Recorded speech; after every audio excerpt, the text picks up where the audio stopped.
StarCraft 2 is one of my two true loves in life, and has been absolutely squandered by Blizzard. It's been left to rot, decay, diminish slowly, very slowly, into the ether of dead video games. Imagine my glee when I find out that the former StarCraft devs of Blizzard are moving from Blizzard to unemployment to form their own company, to bring life to the heir of the king of RTS. So here we are, 4 years later. Stormgate is in early access, and the negativity is just pouring in.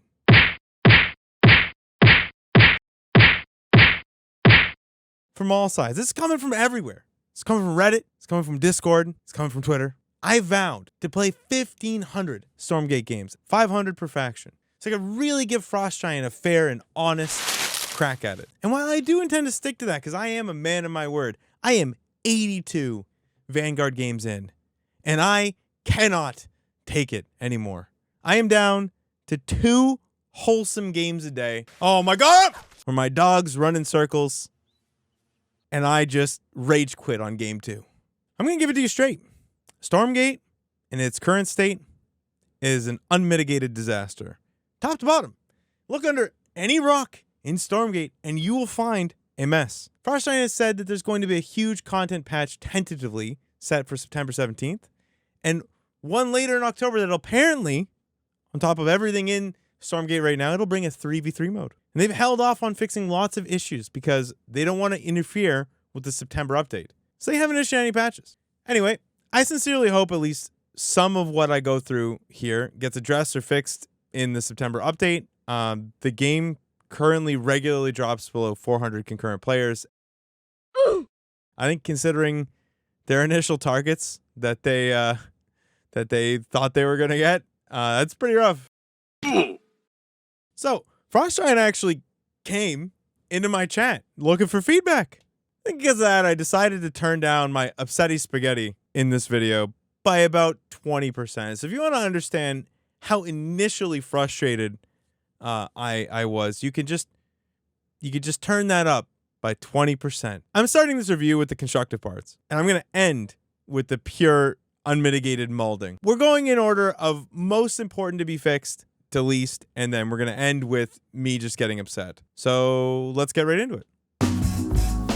You might be surprised that I think that sound is the most important issue that Frost Giant needs to fix in Stormgate. Notably, I've only played Vanguard, so most of what I'm going to be pointing out is about that faction or particular interactions with that faction. While I'm going to play the other 2 factions in the future, I decided to delay them so I could follow, kind of have a new experience while new patches come out. So when October patch comes out, I'll be playing Infernal, maybe, and that'll be a whole new experience for me, as well as the new patch. So I'm not really constantly holding on to like old stuff that goes on. It's just the way I decided to do it. Just remember that I've also played against the other 2, and I've played as the other 2 in co-op a little bit, as well as I dabbled a little bit with Celestials at the beginning, maybe 2 patches ago when they were first released. Another note here is that I'm not just talking about particular faction sounds, which Frost Giant says are placeholders, but there's a lot of placeholders. But I'm also talking about the design and implementation of the game's sound systems as well. So I noticed a lot of issues that extend far beyond just like what sound the dog makes. Speaking of dogs, here is the dog in this game, and its incredibly detailed and vivid attack sound.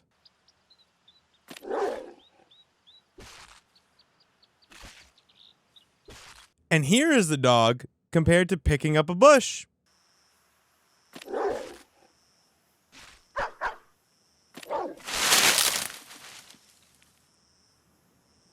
Ever wonder what Cloud Strife's sword would sound like if placed in an RTS?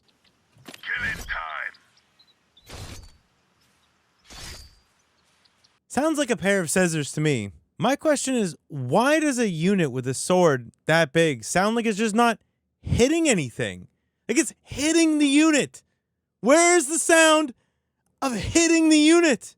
I'm actually fairly confident that there are more than 2 voice lines for units.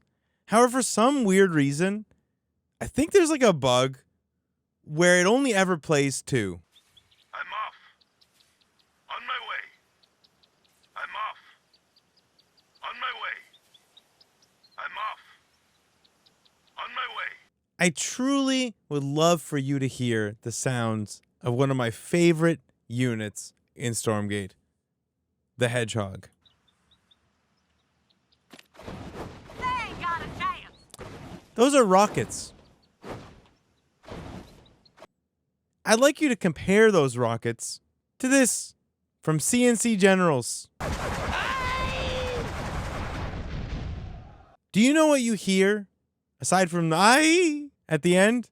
Explosions! Also, despite me disliking the Hedgehog in literally every way, and its attack sound being ridiculous, they managed to perfectly encapsulate its sieging better than the siege tank. Well, the Atlas. Yeah? Digging in. Ready for action. I mean, it's not even close. It's so much more detailed. Yeah? Digging in. Ready for action. I actually like the Atlas's firing sound, the sound where the ball of energy flies through the air.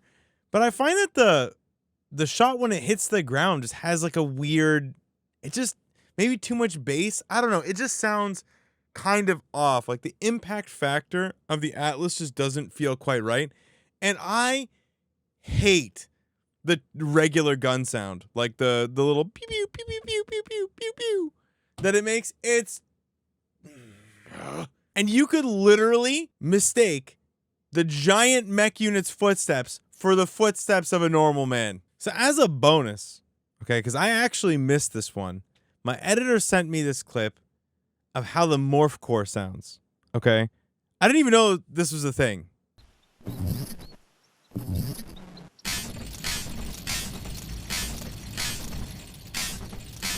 How did this make it through QC? Who thought this was good to listen to?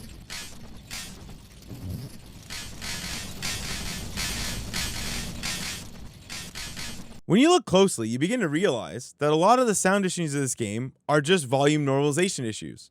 Units that look like they should make big sounds don't, and units that look like they should make quiet little sounds make you want to invest in a good pair of noise-canceling headphones. My favorite example of this is the Hornet, and I don't even need to tell you which one of these is a Hornet, since my complaint is that it's insanely loud and looks like it shouldn't be. Roll out. Coming around. Strap yourselves in, boys. High speed path. Carbon clouds. Taking position. Whoosh. Now watch as the Hornet completely overpowers all of the units in this hockey group. All of the sounds play in this game. This is not like StarCraft. Every single move sound here. Awaiting instruction. Steady as she goes. Steady as she goes. And sound effects should help me determine what's actually going on in a fight. And it's not just the move sounds that this happens with, and it's not just the Hornet, but the Hornet is the best example. So watch as my Hornet and its friends attack this creep camp. Taking the shot. Awaiting instruction. Take, for example, this clip of a dog attacking a command center and selecting the command center.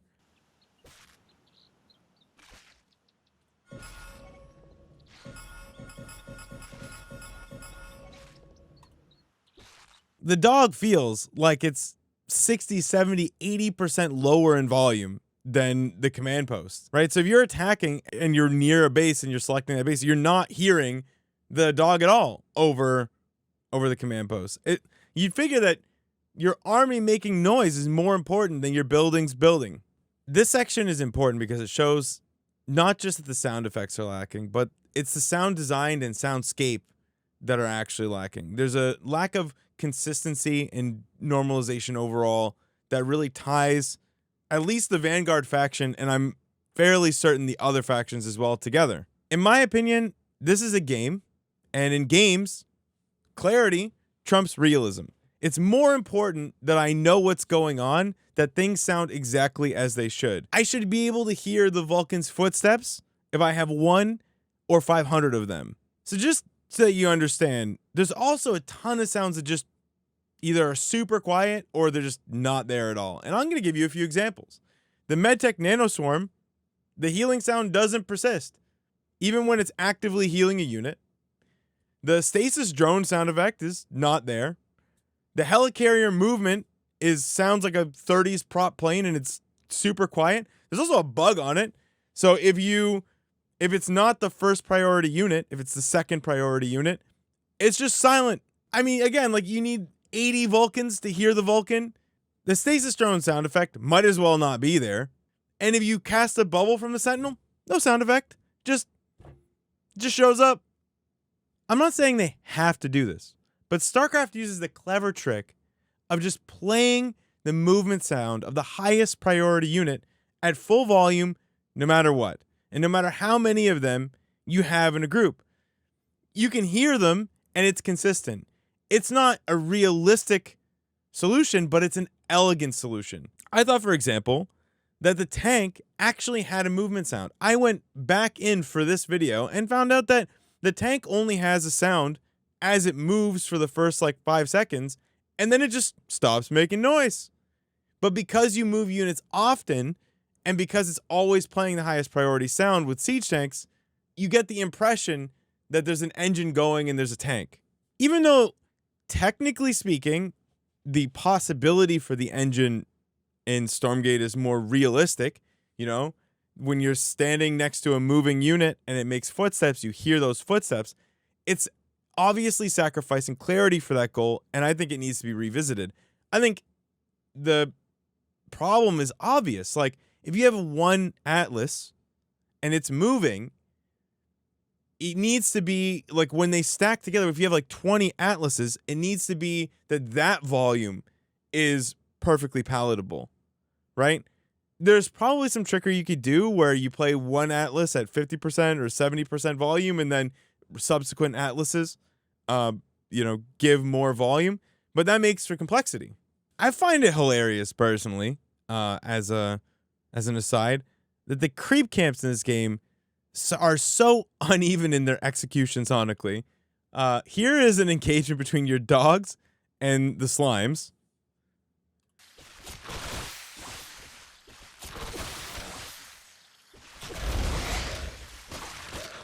Riveting. The Shadow Demons sound might as well just not be there. And then there's the Shadow Dogs. Oh man. When I first saw it, I couldn't believe it. You have these Shadow Dogs and they're attacking your dogs, and then they charge up and they lunge at you and you hear nothing. It is incredible and engaging. I am engaged. All right, for this next part and for the sound design, I drew up a doodle. I couldn't help myself, okay? And I wanted to talk about buildings and their sound in Stormgate. And not even the buildings' individual sounds, like I said. The sounds themselves are all over the place. And I actually think that the building sounds in Stormgate actually aren't bad at all. There's a couple that are either really obnoxious or really jarring. But things like the barracks and the factory, I think they make pretty good sounds. They might be uneven in their volume, but I think that's a tweak that you can do. This is actually a design problem. And I noticed it quite early, but I couldn't quite understand why. It just felt like I wasn't doing anything. I'm spamming my hotkeys, I'm trying to build units, but there's just no tactility to it. And the answer to that is actually pretty nuanced.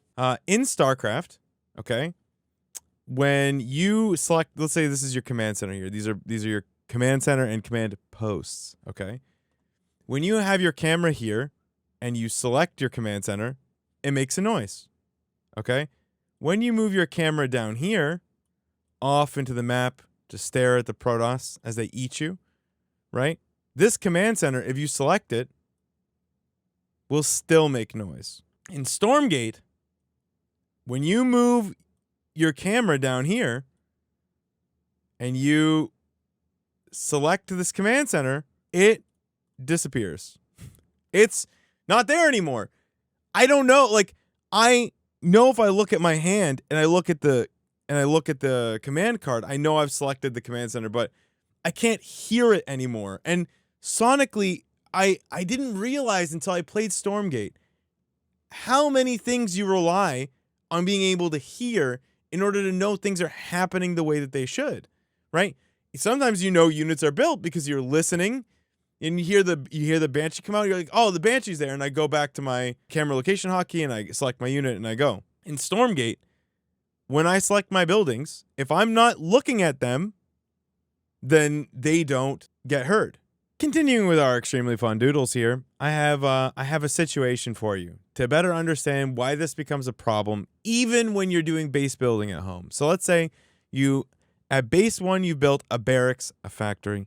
And at base 2 you have 3 factories. In StarCraft 2, it'll play the barracks sound no matter where your camera is, whether or not it's here around base 1 or here around base 2, right? Consistently, because this shows up in the leftmost slot in priority on the command card, it makes a barracks sound. Now, Stormgate, if your camera is here, will make the barracks sound if you select a bunch of buildings.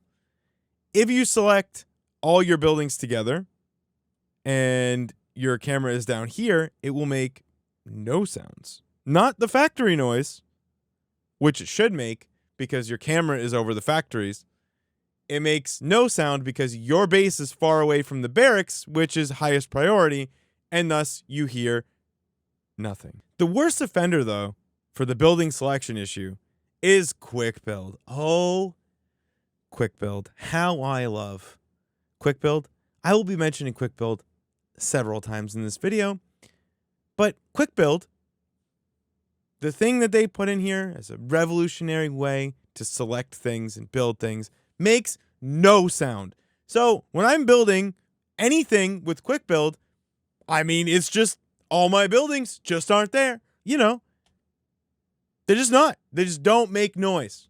There are a few solutions I could think up off the top of my head here for the quick build problem.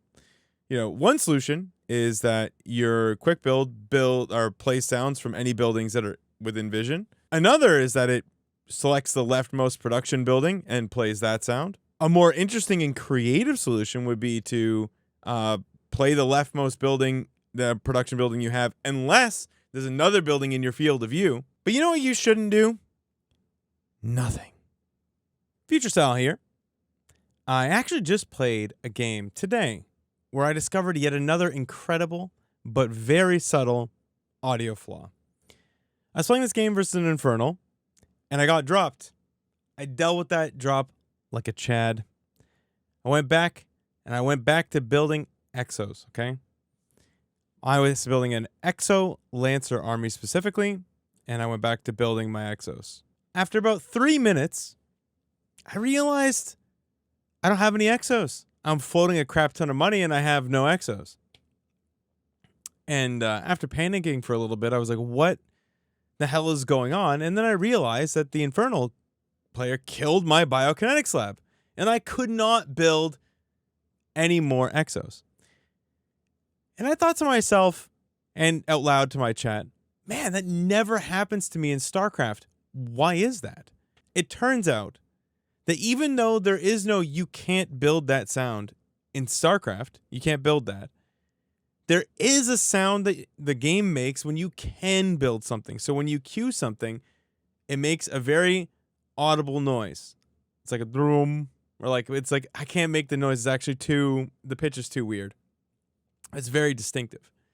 But in Stormgate, there is neither a failed to build nor a you can't build that sound. So you can't audibly tell the difference between when you are and are not building a unit. Audio really is a macro mechanic, isn't it?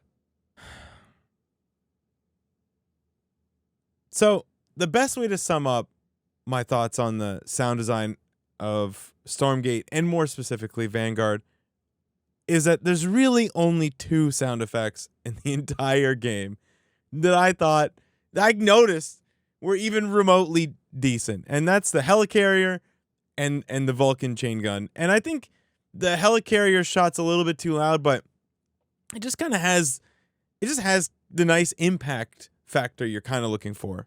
And I'll play them for you. Ready. I'm gone. Lay 'em out. Changing tack. Over yonder. Smooth sailing. Even on rewatch, like, I think that's pretty good. I'm not going to lie. Like, I would never even bat an eyelash or think twice about hearing those sounds come out of those units. I think they're pretty good. Yeah, I hadn't really considered the importance of sound when it comes to the feel of an RTS going into Stormgate. But as it turns out, without it, it's substantially harder to get engaged.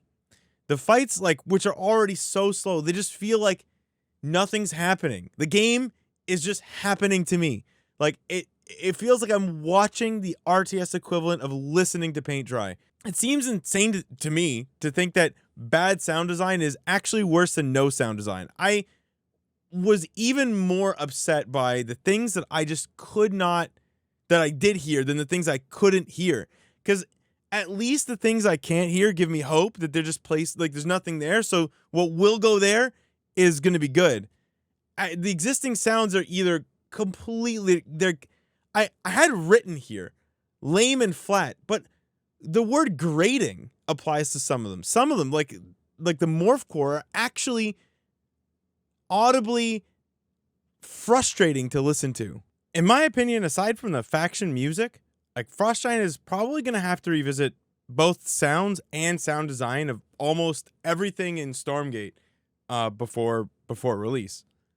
I actually have a nice infographic here to kind of display the difference, I think, between what other RTSs I've played, and I've played quite a few, what they sound like and what Stormgate sounds like. So here we have a high-end Mode 80 mechanical keyboard. Now, I know that there are, listen, snobs, there are higher, okay? There are better. I know there's better out there, but it's very high-end mechanical keyboard, okay? And beside it is a keyboard that you project onto the desk and you tap the desk, okay? The difference between Stormgate and a high-end mechanical keyboard is the feel difference between these two images, okay? One of them is pleasant audibly, the tactility is wonderful, and the other one, I mean, it's there. I found this comment on Reddit, and listen, I know Reddit can be pretty cringe, okay? I know Reddit can be pretty cringe, but this isn't, like, I didn't make this thread. I didn't make this comment. This comment is just out there. I know people feel this way, and I think it quite properly summarizes why this should be at the top of Frost Giant's stack of priorities. And I'll read it to you. I swear, every time I take a piss, it sounds more life-threatening than when an Argent attacks. I just hope that they can make some progress here. It's an area I'll be less critical on, given it's at least on record that many of these are placeholders. And this is me being less critical, personally. By the way, I'm giving passes. It may not sound like that, but I am. But overall, I think satisfying, chunky, and distinctive sounds are extremely, extremely underrated versus graphical presentation in terms of what adds to a more satisfying feel.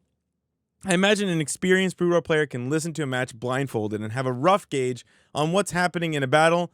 The sound design is just that damn good with that game. This is also true of StarCraft 2, and is also true of, I think, any game that I have, like, that you play, right? Like, I'm not a fan of horror games. Sometimes I get paid too much money to play them. I hate them with a passion. I've recently played Alien Isolation, and I played Resident Evil Biohazard, and I can tell you I've played some bad horror games, and those games scare you because the sound design is just that good, okay? I'll be optimistic until proven otherwise, I suppose. I shall coin a lame catchphrase to denote this: hope springs infernal. Listen, I don't have as much hope. There's so much to fix. Like, they're going to have to actually just design what these units sound like, I think. There's so many sounds in this game that I just think are there because they were just assets purchased from a pack. All right, graphics. It's subjective. It's my opinion. And in my opinion, it's bad. Frost Giant has made it clear on several occasions, okay? Including the notice board that has been updated more than one time when you open the game, that things in this game, they're not final. What you see, it's not what you're going to see. I promise. My personal opinion is that Stormgate is visually confusing, convoluted, and not just lacking polish, but will probably need to revisit many units, visuals, and effects that are currently in the game. And I'm not just talking about the unit aesthetics. I'm actually just talking about their design as well. Importantly, the relationship between the units needs to be revisited. Their designs together cohesively don't make for a clear and concise playing experience, especially the more units that you put together on the map at the same time. So for a little bit of context here, please remember I've only played 80 games of Vanguard, well, 82. My interactions with the other factions are limited, but I have spent time in customs, like kind of going through the other factions, as well as quite a bit of campaign and co-op as well. So I've seen quite a bit, even from the other factions, but I think that, you know, my content here on the Vanguard is more than enough. So we're going to kick this section off with the things that I really don't like. And we're talking Michael Scott, Toby, why are you the way that you are, levels of hate. And I want to begin with the Hedgehog. In my opinion, the Hedgehog is literally offensive to look at. Like, my eyes are trying to cancel this thing on Twitter. This thing probably got designed or redesigned because it used to have a different model somewhere along the time that they were redesigning the EXO to look like the new EXO, or maybe even before that, because it has like this sleek aesthetic, or like it's like the rounded edges and stuff. It's a bicycle helmet, guys. It's not cool. It's lame. Okay?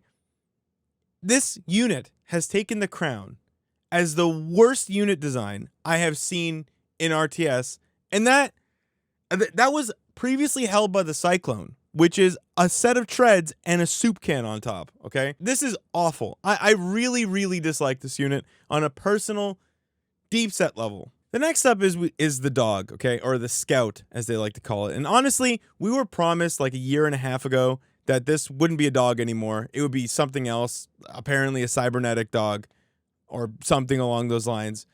It's still a dog, which does not inspire a lot of confidence.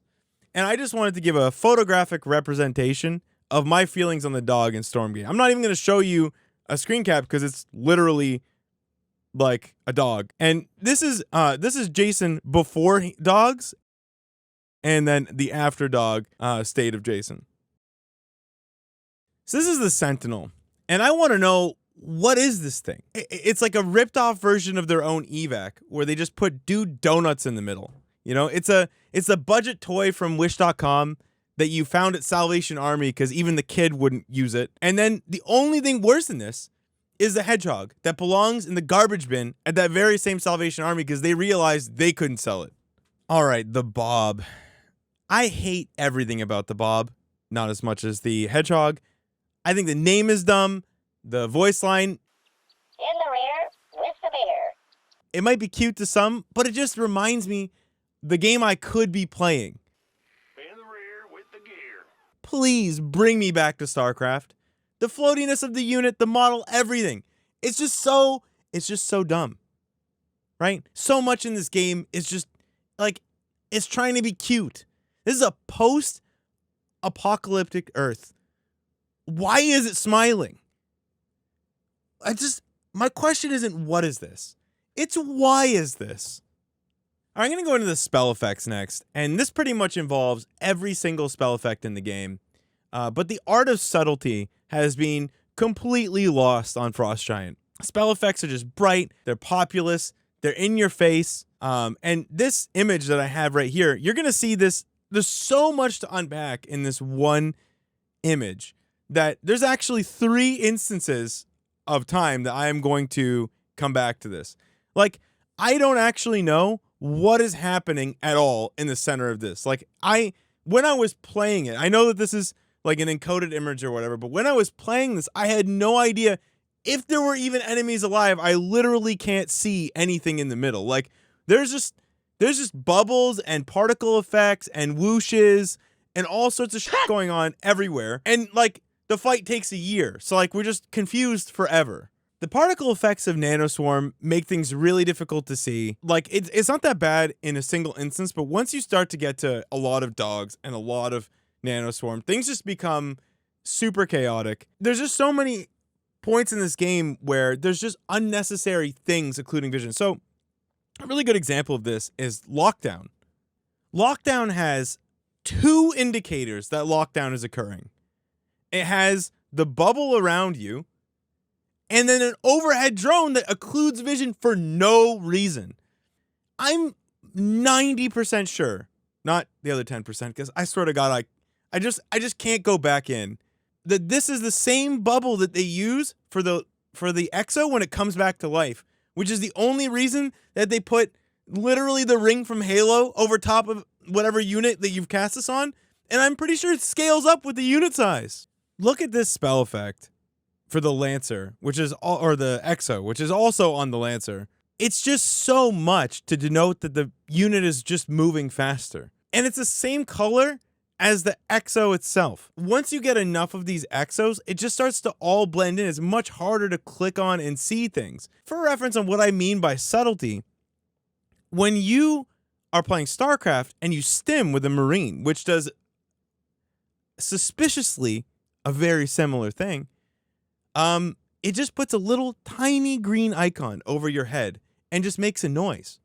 Because the devs at Blizzard realized that with enough tactile feedback, the sounds of a stim noise and like a tiny little icon, people could infer that their unit was stimmed. That's not what happens here. Instead, I'm forced to see this giant, bright, glowing mush all over the map. And speaking of insane obfuscation, at a glance, can you tell me where the shroud ends and where the stomping dust cloud begins? Because I think it's actually incredibly hard to tell. I think it's crazy that the stomping dust cloud almost buries the Magmadon. Like, we're just so verbose with these things. It's just, like, the visual acuity, it's just so hard to see. It's not clear. So, another visual thing that I notice I really am not a fan of is the Kree. So the Kree is a Celestials unit that rolls around at the speed of sound, okay? I thought they had a hedgehog in this game, but it turns out there's another one. And when it's gonna die, it stops in place. I shit you not. It doesn't take a position or any stuff. It just freezes and just starts flashing red very, very, very, very subtly. The one time you would want to know that something is going to happen overtly is when, coughing is about to use self-destruct. Like, you just have no idea it's coming. And then all of a sudden, when it explodes, it lets off like a nuke level of like sparks in the air and shit to block the vision of everything. It just feels like there was no thought given to the readability of fights. In a vacuum with a spherical egg, it just feels like any one of these effects might be fine, but as soon as you put them together, right, you get that earlier image where things just get so confusing to understand. And the camera just has this habit. When you're going, like, the camera's over top of tree lines and stuff, it zooms out more, and it just becomes impossible to, like, make out what's actually happening. And before I get done here with the, aesthetic part of this, the Celestials feels like Frost Giant put a triangle into ChatGPT and asked them to make a StarCraft faction based on that triangle. And I'm going to just give you a few examples. Here we have the triangle buildings with the triangle men, and then we have the triangle ship. But you know what? Frost Giant realized that this was a problem. And they gave us the circle. While we're at it, by the way, while we're here, just at a glance, how many Argents, how many triangle men do you count here? Like, this is just another illustration of the problems within Stormgate. Because at a glance, when you look at specifically like this section, you really just, it's so difficult at a glance to know how many there actually are. I was a big fan and am a big fan of Triangle Man over here with his big triangle hammer.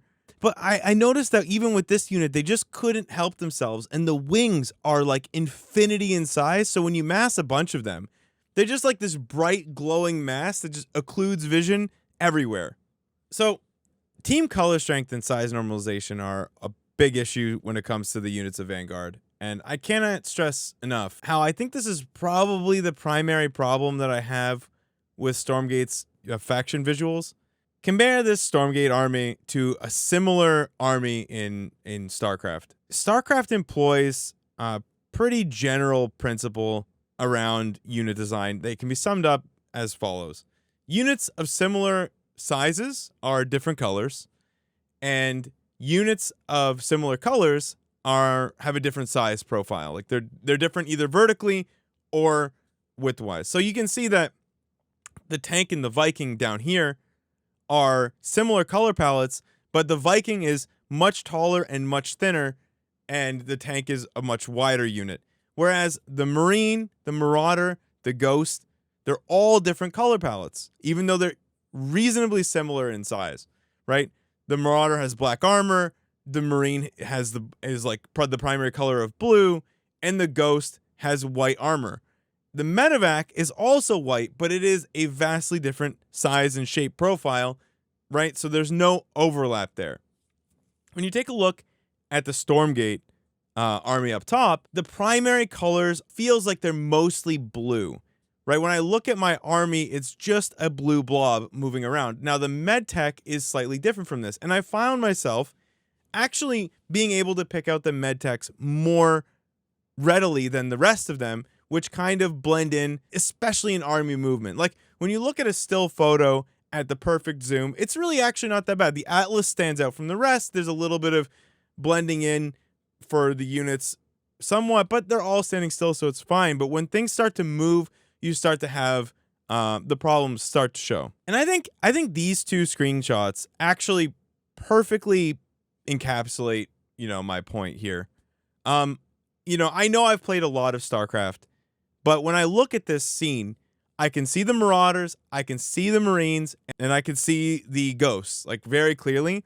You can see that the Medevac has healing beams, but they're very translucent. I can see straight through them. They don't occlude vision. They don't get in the way. But the camera is also fixed to the battle. So like this is where the camera is in a real game of StarCraft. I can see all these units clearly, and I can make them all out. In the upper screenshot, this is a screen cap of me playing a Stormgate co-op game. This is just where the camera was resting. And when you cast the spells, you just lose. Like, I have no idea. I keep coming back because I have no idea what was even going on. At the time, I remember thinking, like, did we kill the army? I have no clue. Like, I don't know what the hell is going on here at all. I think it's important to note that you don't have to do things the StarCraft way, right? Like, StarCraft is, in my opinion, the greatest RTS, but I know people that people I really respect that don't agree with that and don't believe that. There are other ways to design units. Take, for example, Age of Empires or any of the Age games. The units are small, but they have a very clear identifying weapon, and they have very clear identifying unit animations. But more importantly, I think for the ability to see things clearly and gauge how much you have, they have formations, which separate the units so you can get a better idea of the scale of things, right? So it's hard to get confused on how many units you have when they are spreading out and separating. Stormgate has StarCraft's pathing style, where everything kind of clumps up and moves. So without these differentiating color palettes and designs, you run into a serious problem. So I've had a lot of negative opinions here. So we're gonna start to work our way towards the positive stuff, and we're gonna start with basically this is the stuff that I'm kind of mid on. Like I could accept it if it never changed. It's okay. And we're going to begin with the most mid, closest to don't like this, but definitely not throw it in the bin like the Hedgehog kind of deal. I think the Hedgehog is lowest because I hate the way that it sounds. I gotta be real. It's not an unappealing design. It's fine. It's okay. Next we have the Helicarrier. I mean, we gotta knock it off with the Toys R Us, like, Avengers ship looking things and stuff that looks like you could easily pick it up off like a, kid section Walmart. aisle, but it's not bad. Like, it's not bad. It's not bad. I mean, but even the ships that come out of it are toys. Why is it a toy? It's like, okay, then we have the Atlas. And now, listen, the Atlas is dorky, okay? And the ball of energy it fires is verbose and dumb. But, like, when it seizures, it's pretty cool looking. I'm not going to lie. It's pretty neat. And I think it doesn't make the part that I like section because the gameplay with it is just so bad and unimpactful. But, like, the design is okay. Like, I could live with this, all right? Then we get to the Vulcan. And honestly, I kind of like the Vulcan. I think the Vulcan's pretty sick. I think it could do from a bit of a Exo style makeover. I think they should just abandon the whole super sleek looking thing. Makes more sense in a post-apocalyptic world, but I'm not against it. I just really dislike the chicken legs, you know? But it's okay. I like it. I think it's on the high end of mid for me. The chicken legs put it a little bit out of things I don't like. But I actually think it's pretty cool. It's a pretty cool design. I think they did well with it. Okay, now let's get into the stuff that I actually do like. I really like the look of the Lancer. I think it's a very complete unit. Still looks a touch toy-like, but I mean, this is kind of what I expected the aesthetic of the faction to be, and it's like more on the serious side, and it looks pretty damn cool. I'm not gonna lie. I'm a big fan of the giant ass sword. Not a big fan of the sound it makes, but I mean, I've already complained about that enough. So I actually didn't go back that far to find the original Exo design, but I remember really disliking it, and I found this like screen cap. It was just really like it was like sleek and minimal, and like I just didn't really like the look of it at all. And then yeah, the spell effect used to be even worse than it is now, but it's still bad. And they redesigned it to look like this, which I think is really sick. Aside from the giant antenna thing, I think it's really quite good. And I don't even know if losing the antenna would be a good idea because it's a clear differentiating factor. I would prefer that the gun was more of the differentiating factor for me, but I mean, that's just personal preference. Like, you know, you can't win them all. You know, I didn't really like the look of the MedTech at first, but it's really grown on me as a unit. And I think aside from Nanoswarm, I really think that this is probably like, it's probably one of their best rounded units aesthetically. And I think it's a quite good looking unit visually in general. I think the only suggestion that I would probably make is to change the color of the armbands, because that's the only part that kind of starts to like lump in with the team colors on the other units. If you separated it that way, it would just be the shoulder pad like ends that have the team colors and the legs. And I think that would be a pretty good step towards separating it and making it very easy to distinguish on the battlefield. So what I've seen from the Infernal design, and I've seen quite a bit, honestly, I'm not going to weigh in that much on it because I kind of want to save that for future videos. The color palettes are very similar, but they do this nice trick where the headpieces of all the units are quite differentiable from one another. And so they kind of stand out separately, and they're pretty easily distinguishable. Aside from the color palette, things are pretty good there. I think the designs are good. I think the sizing is wrong. And I'm going to get into that next. So I think one of the biggest offenders visually when it comes to Stormgate is the perspective. And I haven't seen this talked about too much. I don't know if I'm the only one. I know that this is going to be a personal preference thing, but I think the game is simply too zoomed in, probably by like 1 tick or so, and then it's probably a little bit too vertical. It needs to come down by like 5 degrees or something like that. The reason is that it's really hard to make out the details between units, and things are way less clickable when you have like an overhead shot. Like the more surface area you get to see of a unit, the more that you can click on it. You know, the zoomed out perspective thing kind of works for the Age games and other RTS games where you have a large army. The micro is less important than things like the macro and the tactical positioning. But in StarCraft and Stormgate, micro is very, very important. I mean, like being a good tactician is very necessary, but high level players distinguish themselves in micro as well. It's just so hard to click on shit in this game. Gaunts, Bobs, Dogs, Fiends, like they're all difficult units to click, and so you have to do one of two things. The unit size has to change or the perspective has to change. Because honestly, like the futility of clicking on dogs is so overpowering that like I don't want to play it. It's not even that the dog meta is bad. It's like you can't, it's hard to see and click on stuff, especially once the camera starts doing its like weird zoom out shit when you go over trees and stuff like that. It becomes a problem. Welcome to the glorious section of this video where we are going to discuss gameplay. I'm not going to discuss balance or metas or any of that nonsense.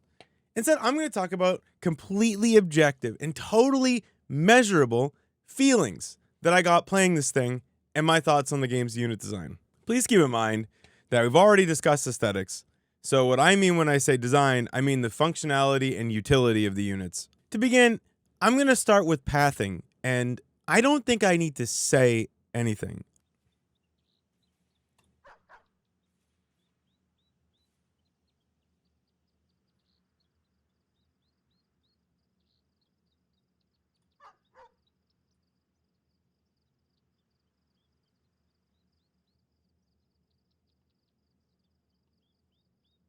They're on the hotkey. They were clicked. What can I do for you? Bot activated. Like, this is another bug. I'm putting this in the doc 100%. When you get like, On the go. bro, when you get a full surround on units, they stop attacking. I'll get after him. Take the fight.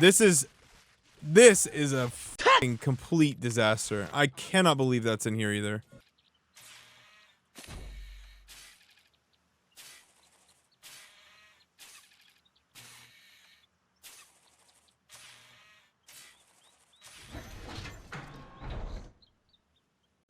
Look at this. Constructing.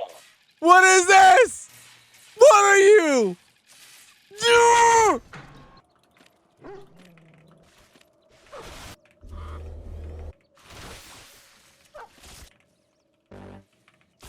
Not enough luminite. Oh my god!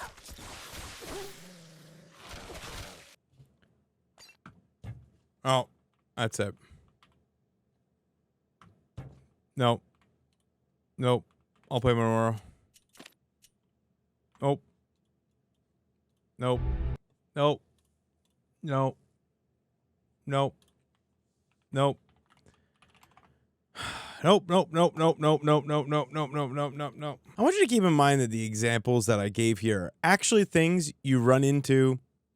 At least I ran into them in almost every play session. Like, Bob's not pathing correctly, dogs running in a circle getting stuck, units not being able to attack when they get surrounded, you accidentally following a unit and pushing it 50 feet, into the other guy's army. These are things that happen, in my opinion and in my experience, pretty frequently. All right.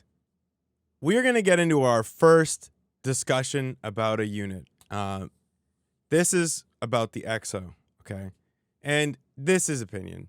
I know that somewhere, somebody either hasn't played StarCraft or thinks StarCraft's a dumb game, or how can we keep relating back to StarCraft? But I figured I don't care about any of those people's opinions. The EXO is just a Marine that has the firing pattern of a Ghost, so a single shot, and it is just worse, objectively. And not in like a numbers kind of way, but in like how you actually use the unit kind of way. And I'm going to break that down for you with a nice little doodle that I drew here. So for those of you who don't know, haven't deigned to check, or have your head in the sand, the way that you speed up an EXO is by attacking another unit. So this EXO here, for example, would try to do damage to this enemy here, and then he would get a speed buff, which we've already talked about the aesthetic of that speed buff.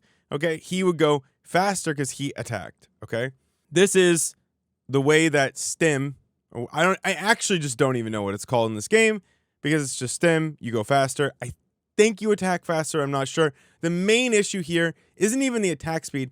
It's the move speed buff. Obviously, for comparison, in StarCraft 2, right? All you do is you just hit T, and this unit goes faster and attacks faster. You don't have to attack at all. This section right here, let me get my brush or my eraser, doesn't happen at all. I get to choose when that unit goes faster or not. From a utility perspective, obviously the Marine is just superior design, because if I want units to go somewhere from A to B faster, if I want these units here to go somewhere fast, I just hit stim and run. Assuming that my units are out in the middle of nowhere, like down here, and there's no one to attack, my units just don't go fast, right? I get less utility with the ability, right? I get less control, and I'm upset, okay? Obviously, if I had never played StarCraft, I wouldn't know that ability existed, but as someone who has played, I now know that this ability is pretty much a carbon clone of that, but worse, right? And there's lots of opportunities in Stormgate for you to try and travel somewhere faster. The Exo doesn't have that ability.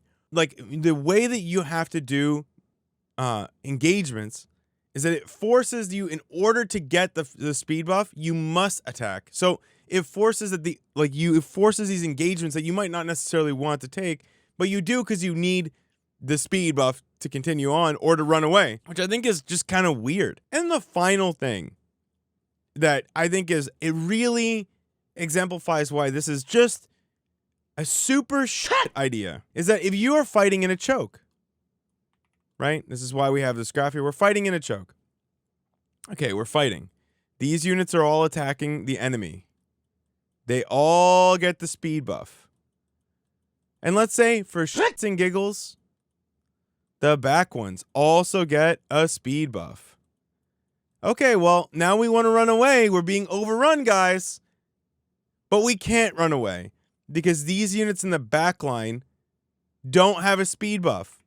So all these units in the front line are walled in. So someone at Frost Giant tell me what the point is if I can't actually run from an engagement. Why even give me stim I can't use when you get into big fights? The back units can't reach. They get walled in by their own army. It doesn't make any sense. This just comes back to a fundamental problem that, you know, a lot of units in this game feel like StarCraft units, but with extra steps or with less utility. And it's incredibly frustrating that this unit became so complicated and also so low utility, right? It's not intuitive that attacking you makes me go faster.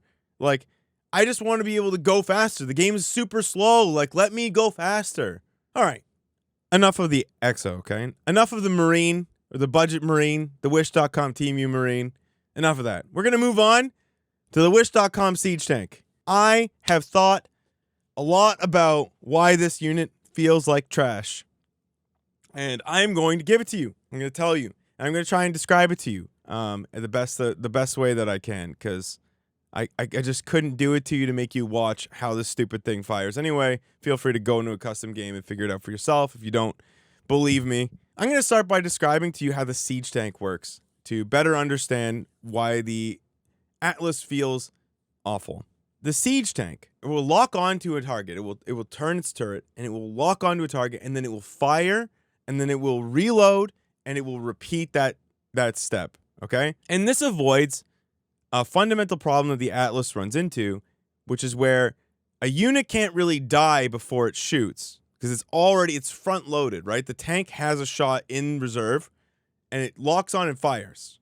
There's no way to interrupt that. It's just responsive. Even though the tank sometimes is an idiot and it will shoot one ling in a pack of 500 lings, it will shoot that ling no matter what. If it's pointing, it will fire. And if not, it will immediately turn to another unit and fire. It's very quick, very responsive, makes perfect sense. The Atlas, on the other hand, is a different story. So the way that the Atlas works is that it turns its turret to lock on, and then it charges its ball of energy, and then it fires, and then the ball travels through the air, lands, and then there's a reload wait period, and then it repeats. Now, I don't know about you, but why does any unit have a 2 wait period system?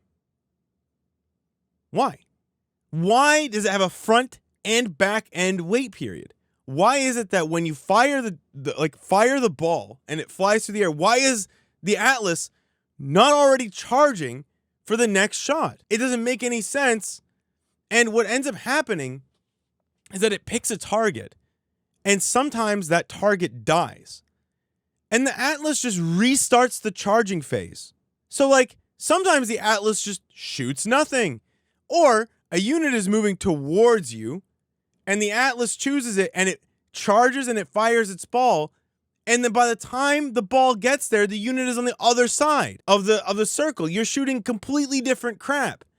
It just feels so bad to use this unit. Target firing is garbage because you're picking a unit, but you have no idea if that unit walks at a range, it doesn't fire the ball. If that unit, moves forward, it's gonna miss. Like, it just doesn't. I just think there was a perfectly good solution to this. If you insist on having the dorky energy ball fly through the fucking air and land on my army and create the fire on the ground thing, which I think is cool. I just think that the ball of energy is just weird and out of place. Why not, when you siege this tank, immediately allow it to hold a charge? So that way the unit just fires the second something walks into range, and then it does the recharge thing. And then if that unit dies, it holds its charge so it doesn't feel like a garbage mess. And the Atlas has this problem. I'm just going to call it the Atlas problem. And I will refer to this insanity as the Atlas problem for the rest of my life, having tried to deal with this crap. In StarCraft, I was talking with my boys about it, and the only unit that I could think of that we could think of that does this is the Broodlord. The Broodlord has a charge fire setup where the Broodlord fires the broodlings, and then it brings in 2 new broodlings and it holds them. But it has already solved the problem that this Atlas essentially does. But I'm not even going to bring up an image. I'm not going to bring up anything. I'm just going to discuss the Hellborn. If you've played this game, okay, then you will know the insane frustration of this unit, okay? So I'm going to paint a mental picture for you because I just need to get this out. I was playing co-op, and the Hellborn, which is a unit who puts his hand up in the air and summons this big fireball, and then once it summons its fireball, it throws the fireball. Okay, it's mobile. It walks. It puts its hand up and it throws it. Okay, and it's got the splash damage and the effect is all cool. Okay, it has the same combat flow, so it will lock on. It will charge. It will fire. The thing will go through the air and it will reload. Repeat. I had 20 Hellborns, and not one of them shot anything because me and my teammates were killing all of the stuff that I could shoot at before it could shoot. So all my Hellborns were just fireball, nothing, fireball, nothing, fireball, nothing, fireball, nothing. I just don't understand how this made it through QC or QA or tested by a human or anyone who's played RTS. These units are supposed to feel like they're supposed to be immobile and strong. That is the idea. Not inaccurate and bad and slightly more mobile. I just actually don't understand what the premise is. I don't know, did we just test every unit in a vacuum? Hey, here's a unit on the high ground and here's a unit on the low ground. I just don't understand how we miss this kind of stuff. It's basics. It's basics. They just don't feel good. And there are other instances of these weird front-loaded animation type charge things going on, including the dog. Okay, so this is a complaint. Like, there's many complaints about the dog. People complain about the dog all the time. Dog be dog meta. But the dog has this thing where, like, it goes to attack a unit and it must stop animating and then attack, and then you can run it around. So, like, you can A move and right click and A move and right click and never attack because it has a mini charge time. You have to charge to do an attack after you're done moving. It's infuriating. And again, the dog is a Ling analogous. You know that it is the Zergling, right? Anyone who's played Zerg, including myself, like I've dabbled, okay? You know how it's supposed to feel. You know exactly what they were trying to do with it. And somehow, like, it just feels bad. Like, it just feels uneven and sluggish. Speaking of sluggish, okay, I don't know if it's just Vanguard, because I haven't messed around too much with the other factions too much. It feels like they have abilities to do this too, but it feels like most active abilities just serve to make the game just slower. Just way slower. And there are exceptions, but, like, there's a lot of things that take a game that already has a high time to kill, and it makes everything slower. You got the Vanguard shield ability from the top bar, the Nanoswarm. I've literally seen the Nanoswarm start healing, and the damage spells from the other factions can't kill your units. Like, you're immortal. Like, you can't die. And then there's two types of sentry posts that heal. There's the Lancer ability, which just with no skill required, just deflects units. The Exo has a revive. You kill it and it comes back to life. Like, okay. Promotions. So I promote my unit to a new unit. It's higher tier. It's a general. It has more health now. It just gets health back. You know, the lockdown on the Sentinel, it just, you can't kill that. Defense bubble. All right, we have Guardian Shield too.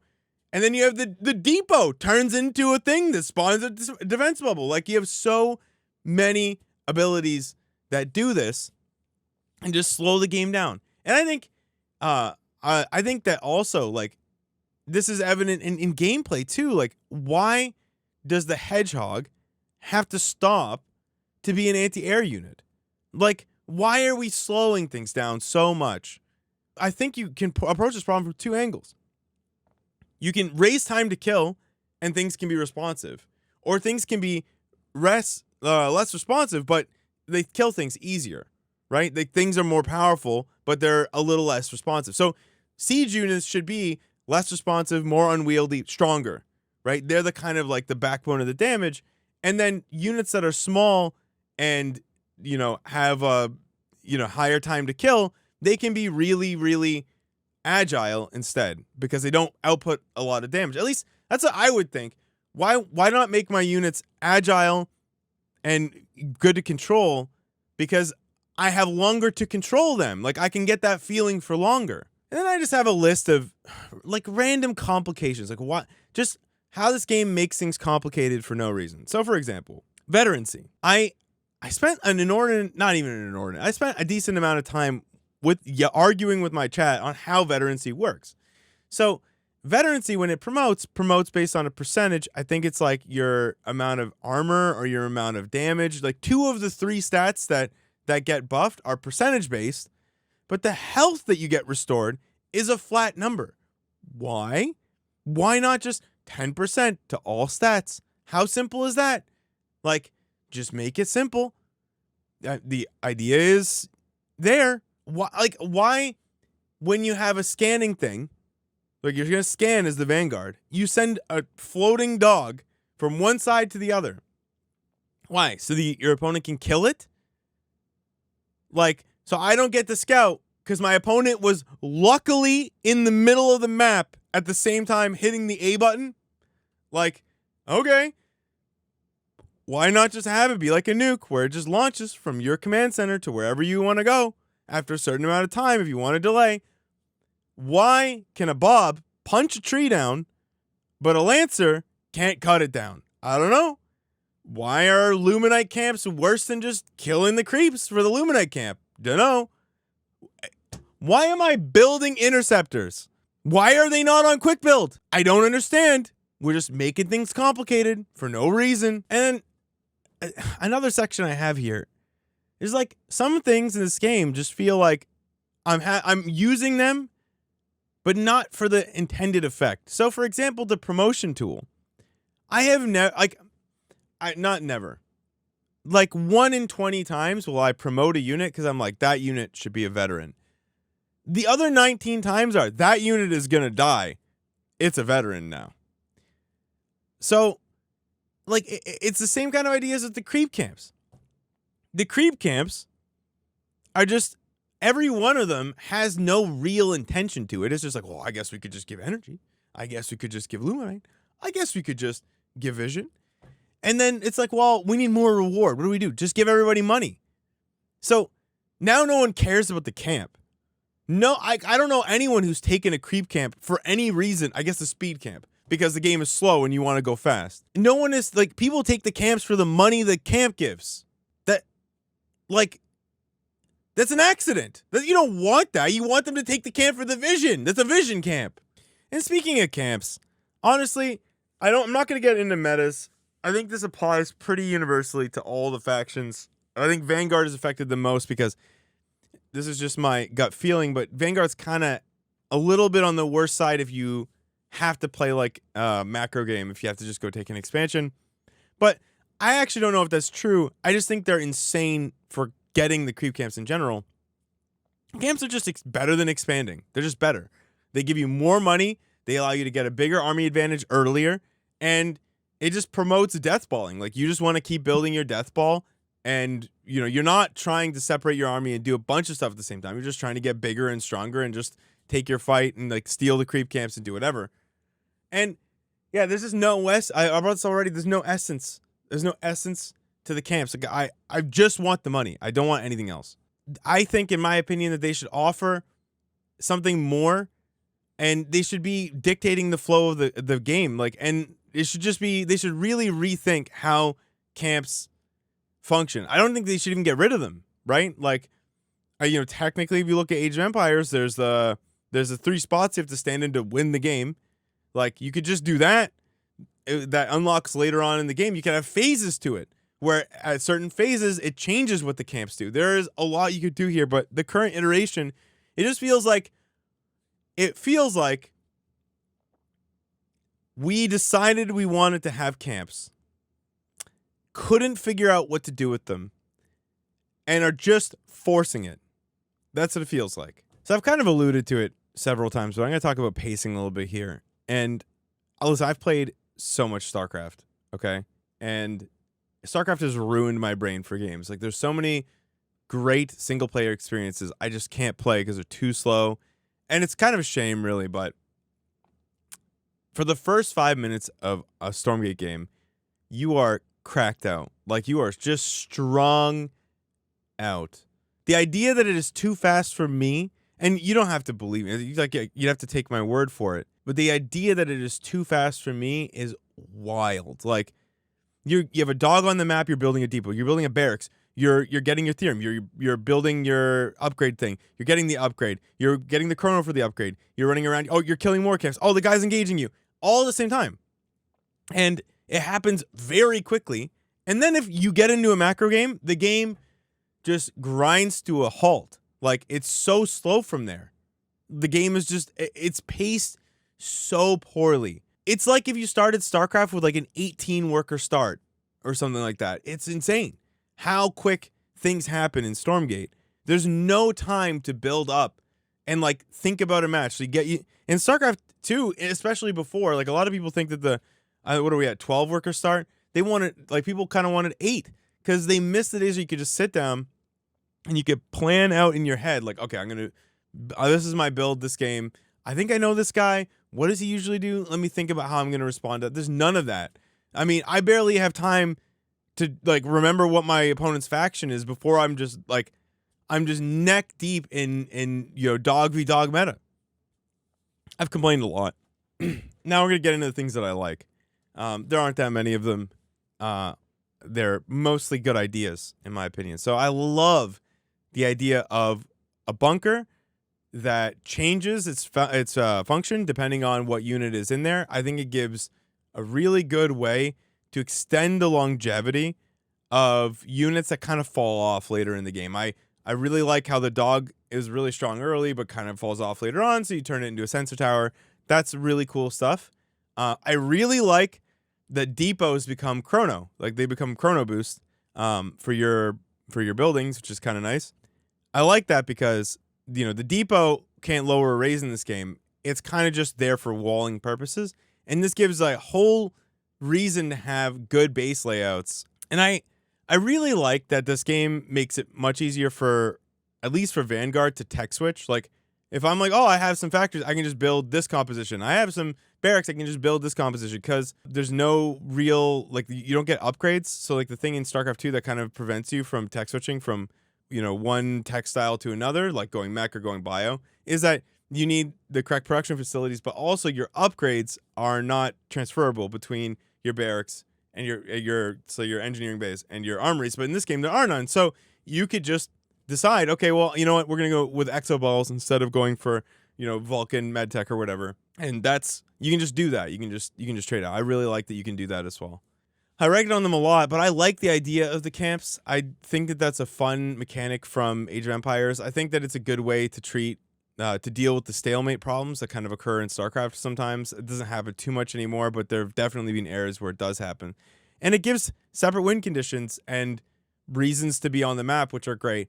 I just think that right now they're just truly there because they're just there. Like, we just can't get rid of them because we designed them. I think they're ruining the game loop right now, but they could be good if they figured out how to actually, dictate what a match should look like using them. All right. It's time to talk about the co-op and the campaign. This is going to be rough.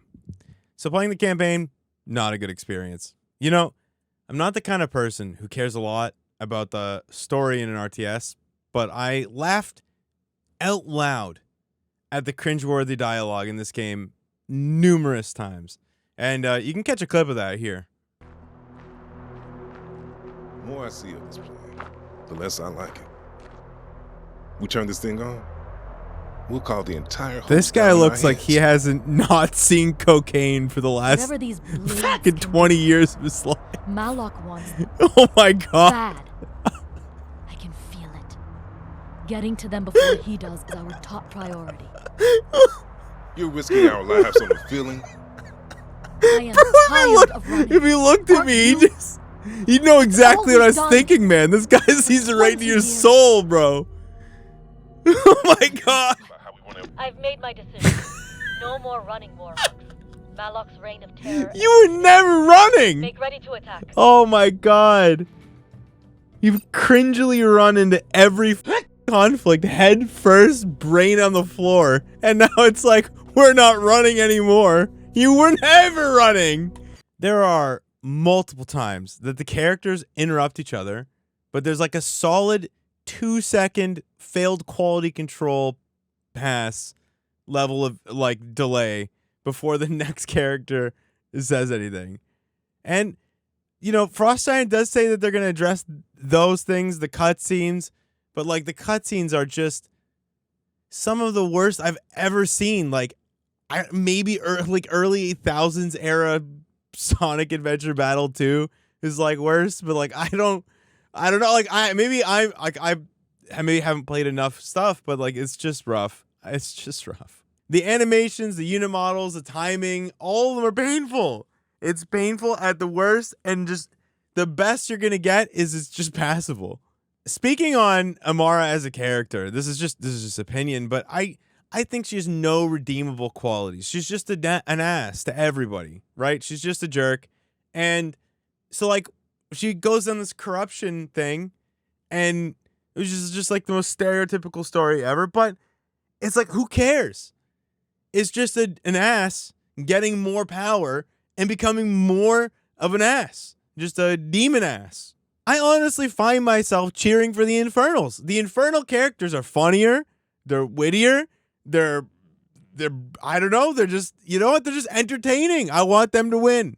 Like, from my recollection, and I played the campaign twice, once on hard, once on brutal. I give the campaign, like from a story and voice acting perspective, a generous 1 to 2 out of 10. Okay, so I'm going to give my general thoughts on the campaign gameplay, and then I'm going to get into the value of the campaign. Because, you know, before we were kind of talking about the unit aesthetics and the unit design and all this stuff. And it might surprise you, but I was being kind of charitable because most of those experiences are free. But you don't, the campaign and the co-op are not free. And I'll get more into that later, but one thing that would really help the gameplay in the campaign is if you picked up lore, like when you pick up the lore off the map, it like reads it to you, which is something that a lot of games do. It's a small, subtle thing, but like I just pick up like this book off the map and I'm like hit with like read this while you're playing this game. Like either just put it in the inventory and I'll never read it, or read it to me like every other AAA game kind of does for you. The inventory system is just bad. Like it's just a small little HUD on the bigger HUD, and none of the items necessarily, like, I don't know if it's just they don't pop, because I was gonna say that they don't match what they are, but I think like a bandage is a bandage, and like like there's a necklace one I think that is a necklace, but they're just tiny and like you have to click them. I don't even think there's hotkeys for them. So you're like microing Amara, and you have to click this tiny little HUD.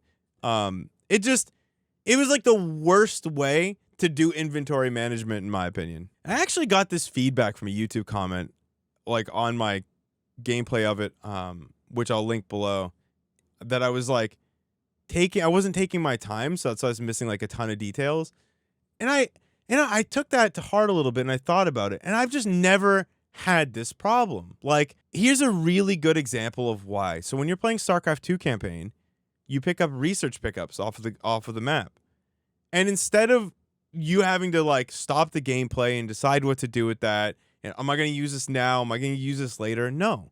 The game just lets you finish the mission, and at the end of the mission, you get to choose your tech tree and what you're going to upgrade and what you're not going to upgrade based on the research that you found on the map. So you get to think those things through and then bring that into your next mission that you have the tech upgrades for. So it doesn't have to be done this way. And I've just never been in a situation where like I need to be playing an RTS and like really sitting down and like opening up a book to like understand what the hell is even going on while I'm playing the mission, right? The amount of exposition. So like if I have a decision to make, right, the game just, you know, plays the audio in the background, like kind of like while you're fighting, and you just kind of miss like what the options are. Like, make me have to stop and take in the situation because I'm busy playing your game. So Amara is like a primary hero character, and early on in like the tutorial sections and even into like the later, I'd say the midway part in the 3 payable missions, she's just such a boring hero to control. Like there's just no, it just feels like there's no, like you can't utilize her skill wise. Like her range is kind of bad, and there's no really good movement option. And then like she has the default like spin in a circle shoot thing. It just, all these options just feel kind of underwhelming and bad until like the very last mission. Yeah, the last 2, because the one where you finally get to be strong and fight the Malak guy for the first time, and then the one where you have to solo the whole mission with her because the lightning is ridiculous. Right.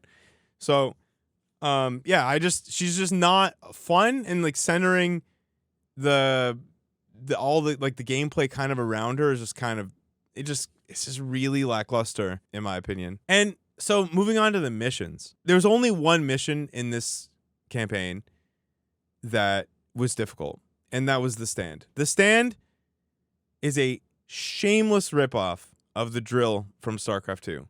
But in this case, it's well designed. So it has a few things that actually differentiate it. And I'm going to praise this map, because whoever decided to do this map, it really did a decent job. Actually, a good job of creating a pretty good map. When you play the stand, you are defending a giant drill, and you need to basically hold one of like 3 choke points, and it's all about trying to get your army to a big enough point where it can actually be able to accomplish this. And there are a few unit pickups you can get on the map. You repair these units, and then you can bring them back and use them. And on hard, you don't really need them. You can just sort of use bunkers and just sort of wing it. But on brutal, it feels like you really need to go get these units. And one's like a couple have a giant flamethrower, a couple have these big splash damage rockets. It's really well done. Like you're using the veterancy of units and the advanced healing powers of Vanguard to keep your units alive. You can't even use bunkers in a way. It's, in my opinion, it was done in such a way that it took the mechanics of the game and really made you think hard about how to use them in order to beat this mission. And I died a ton of times. I think this mission took me like 2 hours to beat. It was a standout moment for me personally, and probably the best thing in the campaign by a country mile. So then you have the stealth mission, and that mission is just sad. Like, it's sad. On hard, you just go through and then you kill all the guys you have to kill. They can't really kill you because it's just you. And then you have to dodge everything in order to make it to the end of the game where you fight, or the end of the mission where you fight Malak. And Malak is easy because he's bad. And like the thing about making it stealth is that when you go to brutal, there's no difference. You just have to be more stealthy. Like, there's no replayability there. You just play it the once and you have your fill. It's not really fun either because Amara's not really fun to use, right? So like, at least that's my opinion. I should just interject here that I didn't even bother talking about the tutorial missions because they're tutorials.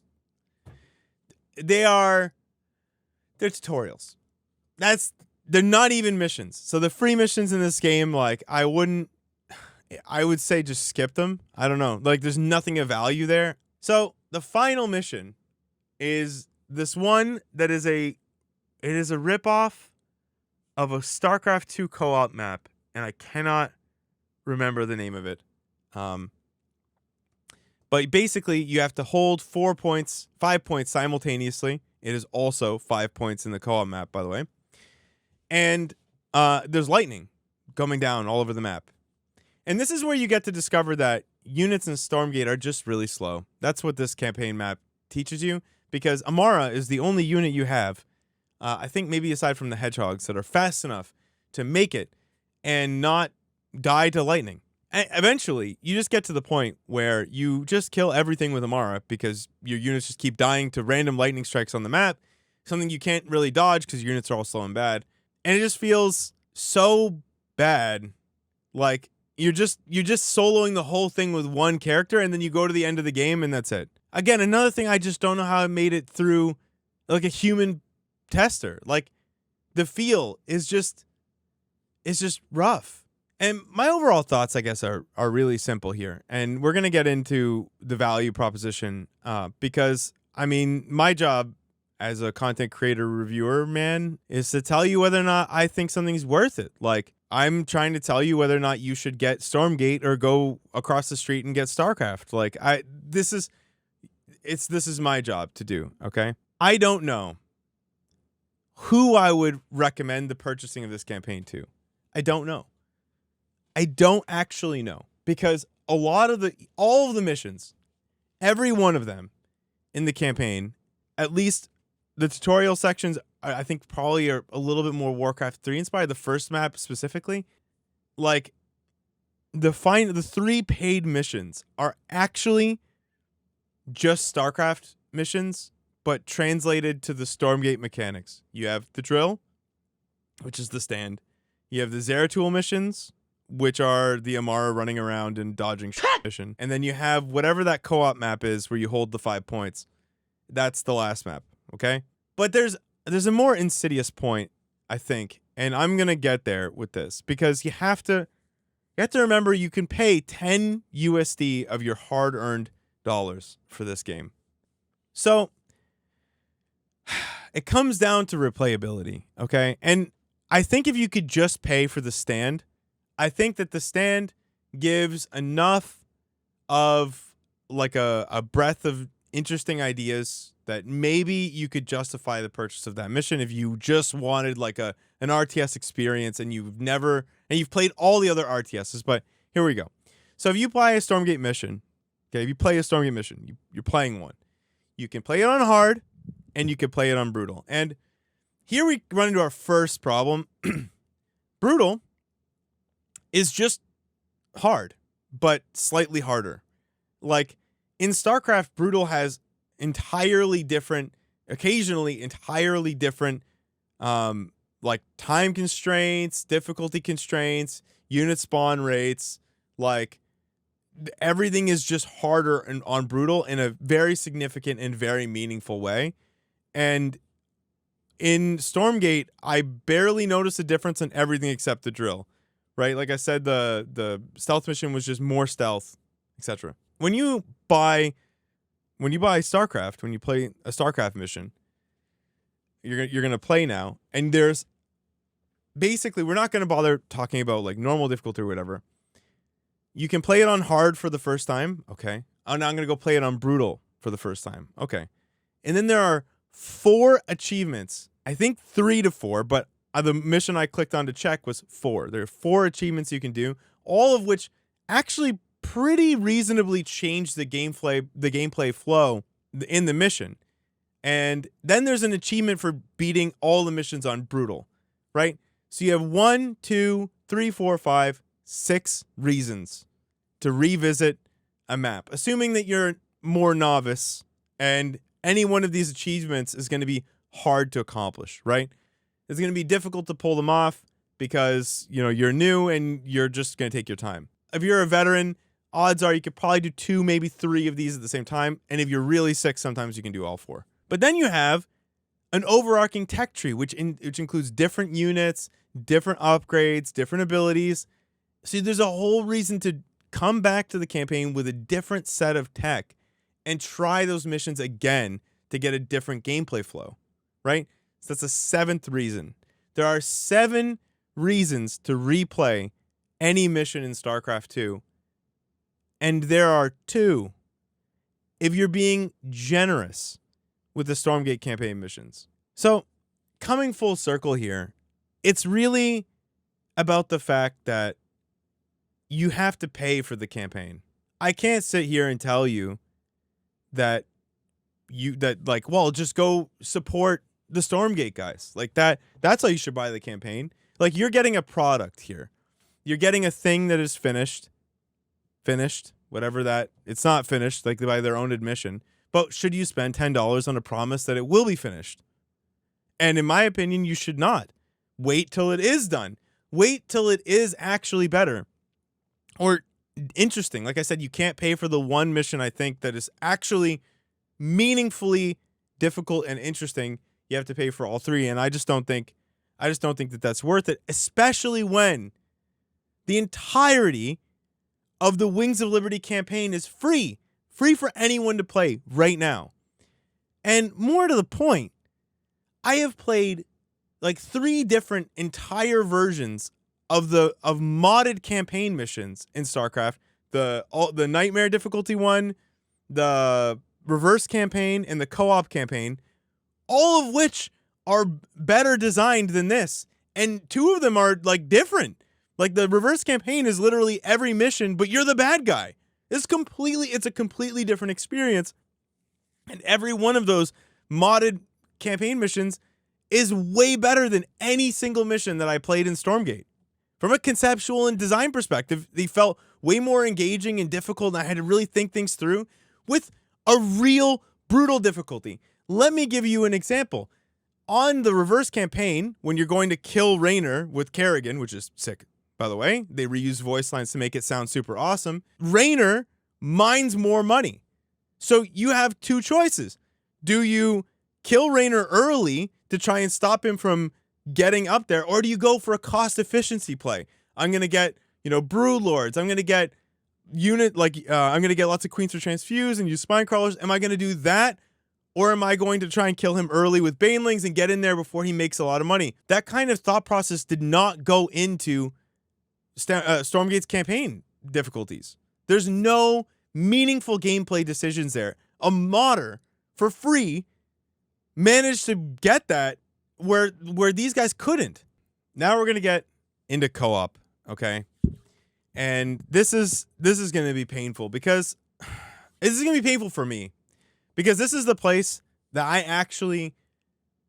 I was sure Stormgate wouldn't mess this up. Okay. I was sure they wouldn't because I know who was working on the co-op team at Blizzard and I know who went to Stormgate. And,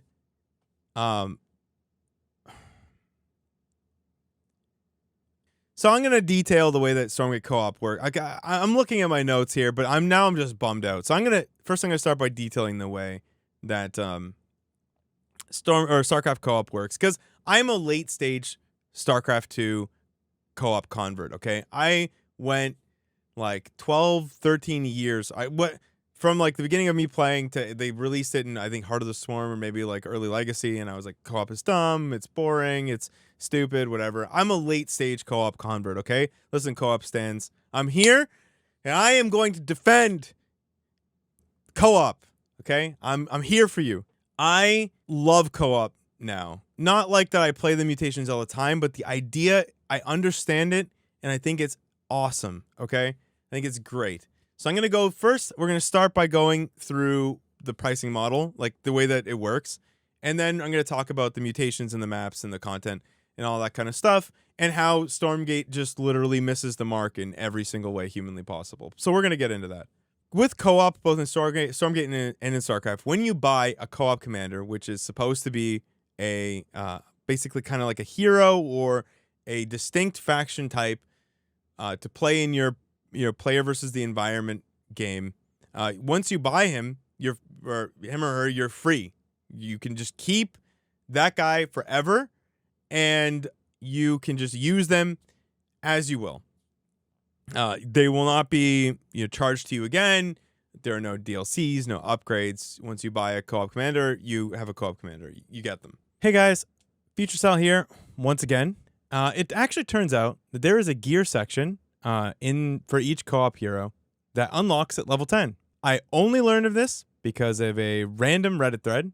There is no mention of what this gear tab does or when it unlocks in client. Some of these abilities are actually really interesting. I think this is a pretty good way of doing like late game power scaling for co-op heroes. I have no problem with it. I'm going to just list a couple. So one piece of gear nets units produced out of a factory cost 50% less and start at tier 2, which is crazy. Your units are way cheaper and way more powerful off the jump. All unit bars are increased by, or all energy unit bars are increased by 50%, which is really sick for any spellcasting units. Bio units are trained 30% faster. Seems really good. And yeah, I just played through a lot of the co-op myself, and I had no idea this existed. And there's no indication that it's upcoming or anything like that. And it doesn't really change my conclusion overall on the co-op because even the guy in the Reddit thread was at level 9 and he was like, I was just going to give up because it just, he wasn't really having that much fun, but he figured that he'd see the gear system through because he saw the gear tab and he was like, I guess there must be something that indicates it's level 10. It must be in some promotional material. Maybe if you hover over a tooltip. I've only seen the gear tab. He decided that he was going to play to level 10 anyway. And it turns out that at level 10, your gear unlocks and you probably get more gear until you get to level 15. So, I played probably like 5 or 6 hours of co-op. I must have like lost a bunch of missions early on. Some teammates, like I was playing on brutal, so some teammates just would like quit and stuff. Again, my analysis still stays the same. Beyond level 10, I'm not actually sure if the power of the hero starts to become something that might actually be fun. But to that point, it's pretty much game design 101 to, start unlocks early and have them progress and keep up with the progression. So like my recommendation here is, start the gear unlocks at level 2. Pick the worst one and start there and do one at 2 and 4, 6, or do 2, 3, 4, 5, 6, and then slowly give like each upgrade. And I think that a pretty cool system to very easily make, the scalability better and to start to make things more interesting and without changing the system too much from here would be to be able to forge your upgrades or to forge your gear. So basically once you hit level 15 and you start accumulating experience, You could spend that experience on a fixed amount and, you know, forge your gear. And now that one piece of gear that you have for that hero, you know, it will do 5% more in all stats than it did before. And, you know, you can forge everything like 3 times. And that gives the replayability factor. And you don't have to redesign all of your abilities or all of your gear. Now, let's scroll over here to StarCraft 2 co-op, okay? And this is where we're gonna start to see the cracks in a value proposition. And I think you'll understand when I tell you how much it costs to buy a Stormgate co-op commander. So in StarCraft co-op, you get to level 15. Okay, so you get you unlock all the new abilities for your commander, and then you go down here, and you have 4 prestiges. What is a prestige, you might ask? Well, a prestige is basically a unique new way of playing that commander, like a new play style. So it's like same units, generally, but some of them serve different functions, or the hero is wildly different and it alters the gameplay style. You know, for one character, it's like, oh, well, they're weaker now, but all their units are stronger, or they're super strong, but all their units are weaker. So you usually get 4 prestiges. Each of these prestiges, you have to unlock the abilities again. Okay, so I have to do this thing I just did 4 times. For good reason, I get 4 awesome new abilities and ways to play the game. Okay. And once I'm done this, I get mastery levels. What are those? Well, these are points that I can assign to specific traits of my co-op commander to make them stronger in the playstyle I would prefer. So I get unique customization for my specific commander on top of being able to choose the playstyle more succinctly within the original 15 levels. Wow, that's crazy. And then there's some bonus levels after that, which I think just gives some cosmetic stuff. It's superfluous. Okay. Now, a co-op commander in Stormgate is 10 USD. And a StarCraft co-op commander is 5. And from a value perspective, I could not in good conscience tell you to buy anything from Stormgate as far as co-op is concerned. Unless you've exhausted all of StarCraft's co-op and just have a genuine morbid curiosity. Because I have played a lot of co-op now, and I bought Wars. I bought him. I paid 10 USD. I was not given him, I purchased him. And I'm going to go into why the Stormgate co-op commanders are they just miss the point. All of Stormgate co-op misses the point, but I'm going to get into that. I'm going to explain why I believe that, and you can agree or disagree. Okay, so these are the 2 co-op commanders that this is the Stormgate co-op commander on the left, Wars, and on the right is a StarCraft co-op commander, Alarak. I find that the idea behind them is reasonably similar, but I don't think that this isn't a I copied your homework kind of thing. Like, the 2 heroes themselves kind of play the same way-ish. Like, you know, they don't like scale up and become crazy. Alarak doesn't. He himself stays Alarak. He stays his regular size, etc. And they kind of play similarly. And I like Alarak, so I play Alarak, and we're gonna talk about it. When you get Wars, all right, he is a celestial dude who has fallen. You wouldn't know that from his dialogue, but he has infernal units, and these infernal units, from what I can tell, are generally the same as the default ones. I think there's one that you unlock later that is different, but the units are all just the same units but covered in a dark like fog, essentially, which is just great for visual clarity, by the way. When you throw this guy's scythe, he has a scythe throwing ability. You throw his scythe, and I was demonstrating this to somebody, but it kind of goes like this. It just goes out there, and then it just sits there. It just sits there, and it does damage. It just sits there, and then your guy, while it sits there, he runs around and he smacks people, and like it's engaging, and then you know, all the weapon sounds, like, they feel really, really similar. The problem I have with Wars is that the match goes longer and he just feels the same. Like, he always feels the same. Like, your units all feel the same. Everything just, like, Stormgate co-op just doesn't, it misses the point. He's boring. It's boring. And how they miss this, I'll never understand, because the entire point of co-op is just, it's RTS dialed up to 13. And I'm going to explain Alarak to get my point across on this, because I can't understand how the team that literally worked on this so much messed this up. They screwed it up. There's no other way to say this. There's no other way to say this, and I'll get there. So Alarak has a unit that is like a zealot clone-ish type thing, but it shoots stuff. It looks completely different.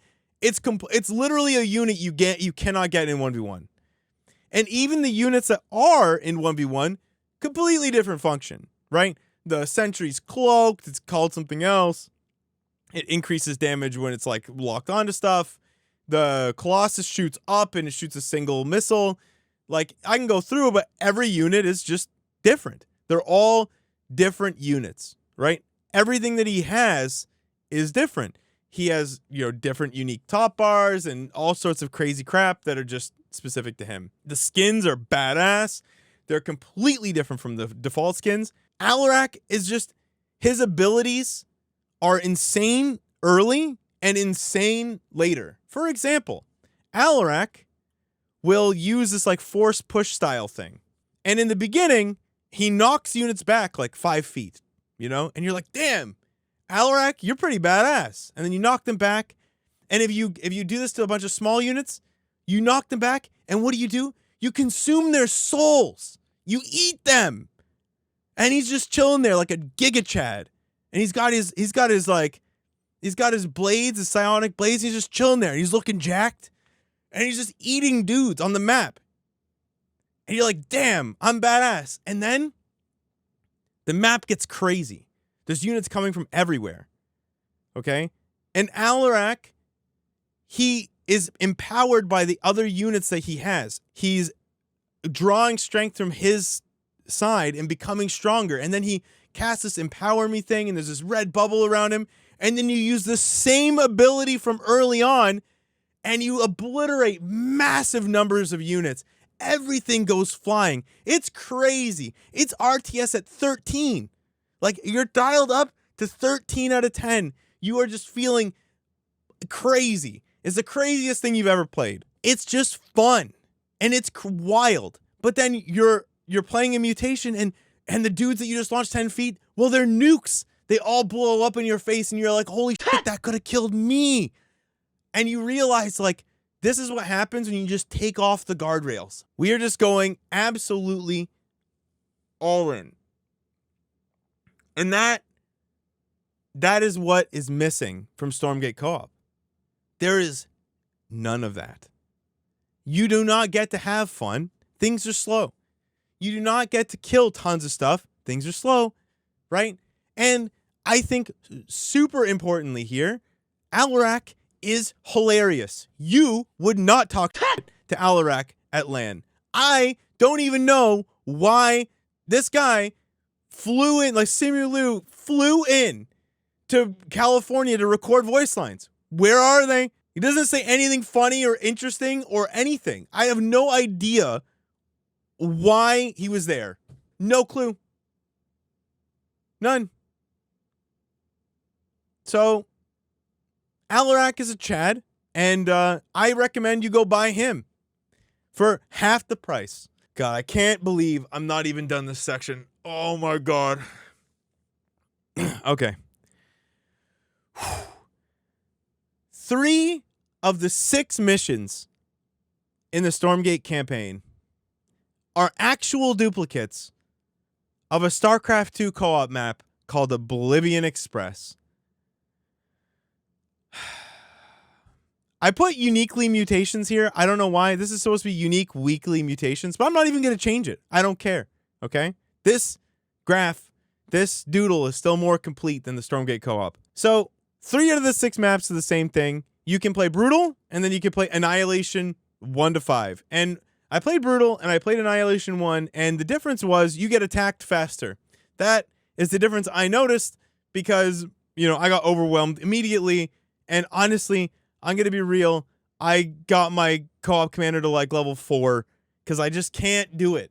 Like, it's just so boring. I just can't. And more specifically, I couldn't find any friends that were willing to turn the game on to do it either. So I just waited forever in queue. SC2 co-op maps, there are 15 of them by my count. And you can play Brutal, and you can play the Brutal Plus. So Brutal Plus goes up to Brutal Plus 6 or something, which I think have fixed mutations. They choose specific ways of modifying the map, but they're fixed. They don't have any variation. You can just keep replaying the same thing, at least to my understanding. Uniquely mutations, okay? Unique weekly mutations were a concept when introduced that I think really accelerated co-op to a place where I think you just get an insane amount of value for your dollar. And that's that you get your character, you get to go all through all those steps of getting your character to this crazy level, and you're like, well, what do I do now? Well, there's a weekly mutation that has 3 specific ways of modifying the map that completely alter how hard and how difficult and what you have to do on that map, to the extent that it's like a chess puzzle. It's a weekly RTS chess puzzle. It's a weekly RTS puzzle. So, for example, there's a great one where units will come back to life when you kill them. There's one where you can only kill half the units and your teammate has to kill the other half. And when you have those 2 mutations combined, you kill a unit that you're allowed to kill, it'll die, it'll come back, it'll be your teammate's unit they have to kill. And so you have this crazy dynamic of talking to your teammate. Why aren't you here? Why aren't you saving me? Okay, we need to put our pylons here, our things there.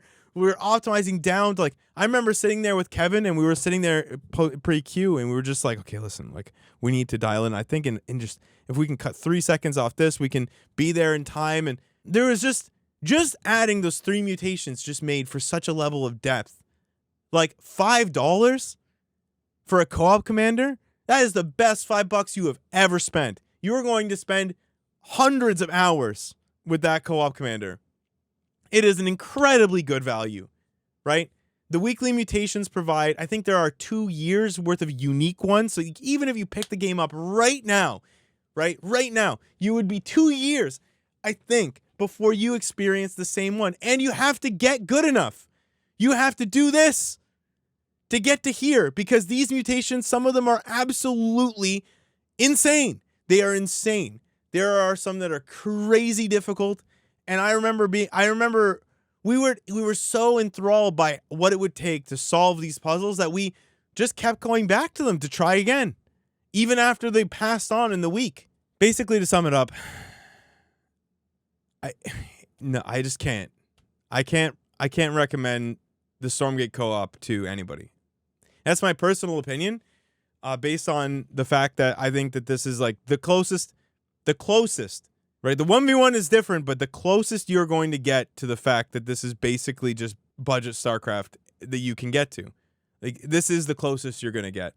And none of the co-op commanders in Stormgate are even close to as fleshed out and unique and interesting and dynamic as the StarCraft ones. And I feel extremely comfortable saying that you should just go across the street and just play StarCraft 2. And now we're going to rant. You may think that that's what I was doing, but believe it or not, that was me being reasonable. I get that, I have bias. Like, I have a bar for quality. I've played a lot of StarCraft. I know I have feelings about units, interactions, like what they should be, what their design should be, and you might not agree with that, and that is absolutely fine. That's okay. But now we're going to get to the part where I have experienced things playing this game that bother me deeply, and I'm not going to even bother digging into them more than just really being upset. So we're just going in. We're doing it. So why a game catered to hardcore RTS crowds, shipped with two kinds of hotkeys, like two methodologies for using hotkeys, is absolutely beyond me. Quick Build is actually an excellent system for building stuff until the moment where you actually need to use it. Then it is a frustrating, annoying, mind-bendingly garbage mechanism for doing anything. So I think we already showed the clip of the Bob getting stuck between two buildings and not being able to go anywhere, but I'm going to explain to you why that is just awful, whenever you need to do stuff. I'll show you. All right, here we have a doodle. And as you can see, I have an idle Bob at my third base, and I am under attack from enemies. As we know, the X's are enemies over here. I'm going to build a bunker. Without thinking about it, I use the W key or the Q key. I use Q, and I put a bunker here. I have one idle worker. That worker is this one. It is in Narnia. It is going to try and make the trip from Narnia to here to build this bunker. It is going to put the silhouette on the ground. Once that silhouette is placed, I cannot build on top of it. I cannot cancel it. The only way is to find this idle worker in Narnia and tell him to f off. I have no idea where he is. I have no idea where he's coming from. He's just on his way to Viridian City, okay? Why a system would be in the game where it's possible for this guy to get stuck on two buildings and never make it here? Second of all, there's workers right here. They're mining at this base. Why aren't they building my bunker? It's beyond me. The idea that there is multi-build and I cannot select these workers together and tell them to multi-build this bunker, which would be excellent, is beyond me. You know what? Quick Build is beyond me. Quick Build should be renamed to Go F Yourself, because that is how I feel every single time I need to use Quick Build, okay? I have to hit Q and then go, oh yeah, this shit doesn't work, hit escape and hit Z. It is ridiculous and terrible, and it should go away. Or fix it. Tell me why I can't change individual hotkeys. Why can't my SCV or my Bob, be S?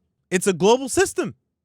I know there are no conflicts. I have to hit Q on Quick Build. There's no reason on the planet of Earth that I can't change the individual hotkeys here. It makes no sense. Alas, this is life. This is the way things are. I can't change my hotkeys. My hotkeys are what Stormgate hasn't thought they should be, because nothing here has any thought at all. Oh, and you still can't change modifier keys, right? So here's my little split keyboard. I'm going to unplug it just for you. Here it is. Look. Hi. Okay. I need to make, what is it? The thingy. The camera location hotkeys. I need to reach my finger from control to F6. Right? This is me. Look at this. Reaching. Okay? I am like an Olympian level stretcher here. Look at this. I would like shift where I can do, ooh, look. Do. Can't do it. Why? Apparently, from what I hear, Unreal is difficult to work with. Well, you know what's difficult to work with? Stormgate. All right. Now we're going to do it. You thought. Frost Giant thought. You guys thought. The viewers, you guys thought. I was going to go this whole video not talking about performance. You thought you got away with it. You thought we were going to get out of it.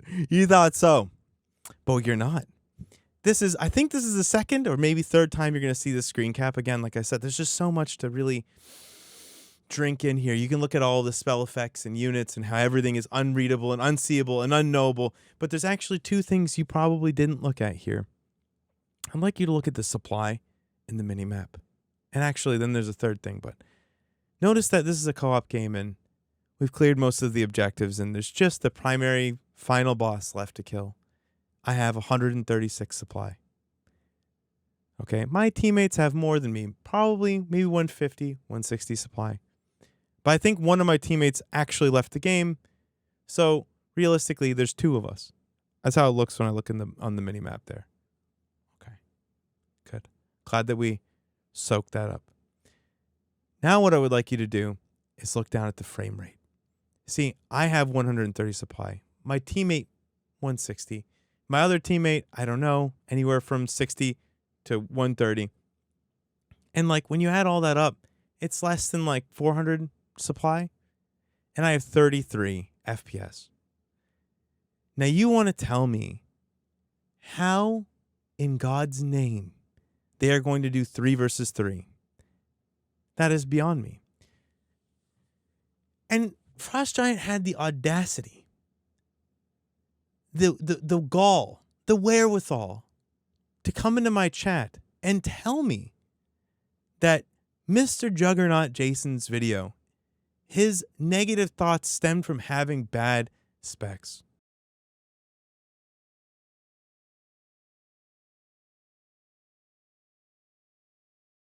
How anyone from Frost Giant could possibly come to the conclusion that Jason's major complaints stem from performance is absolutely beyond me.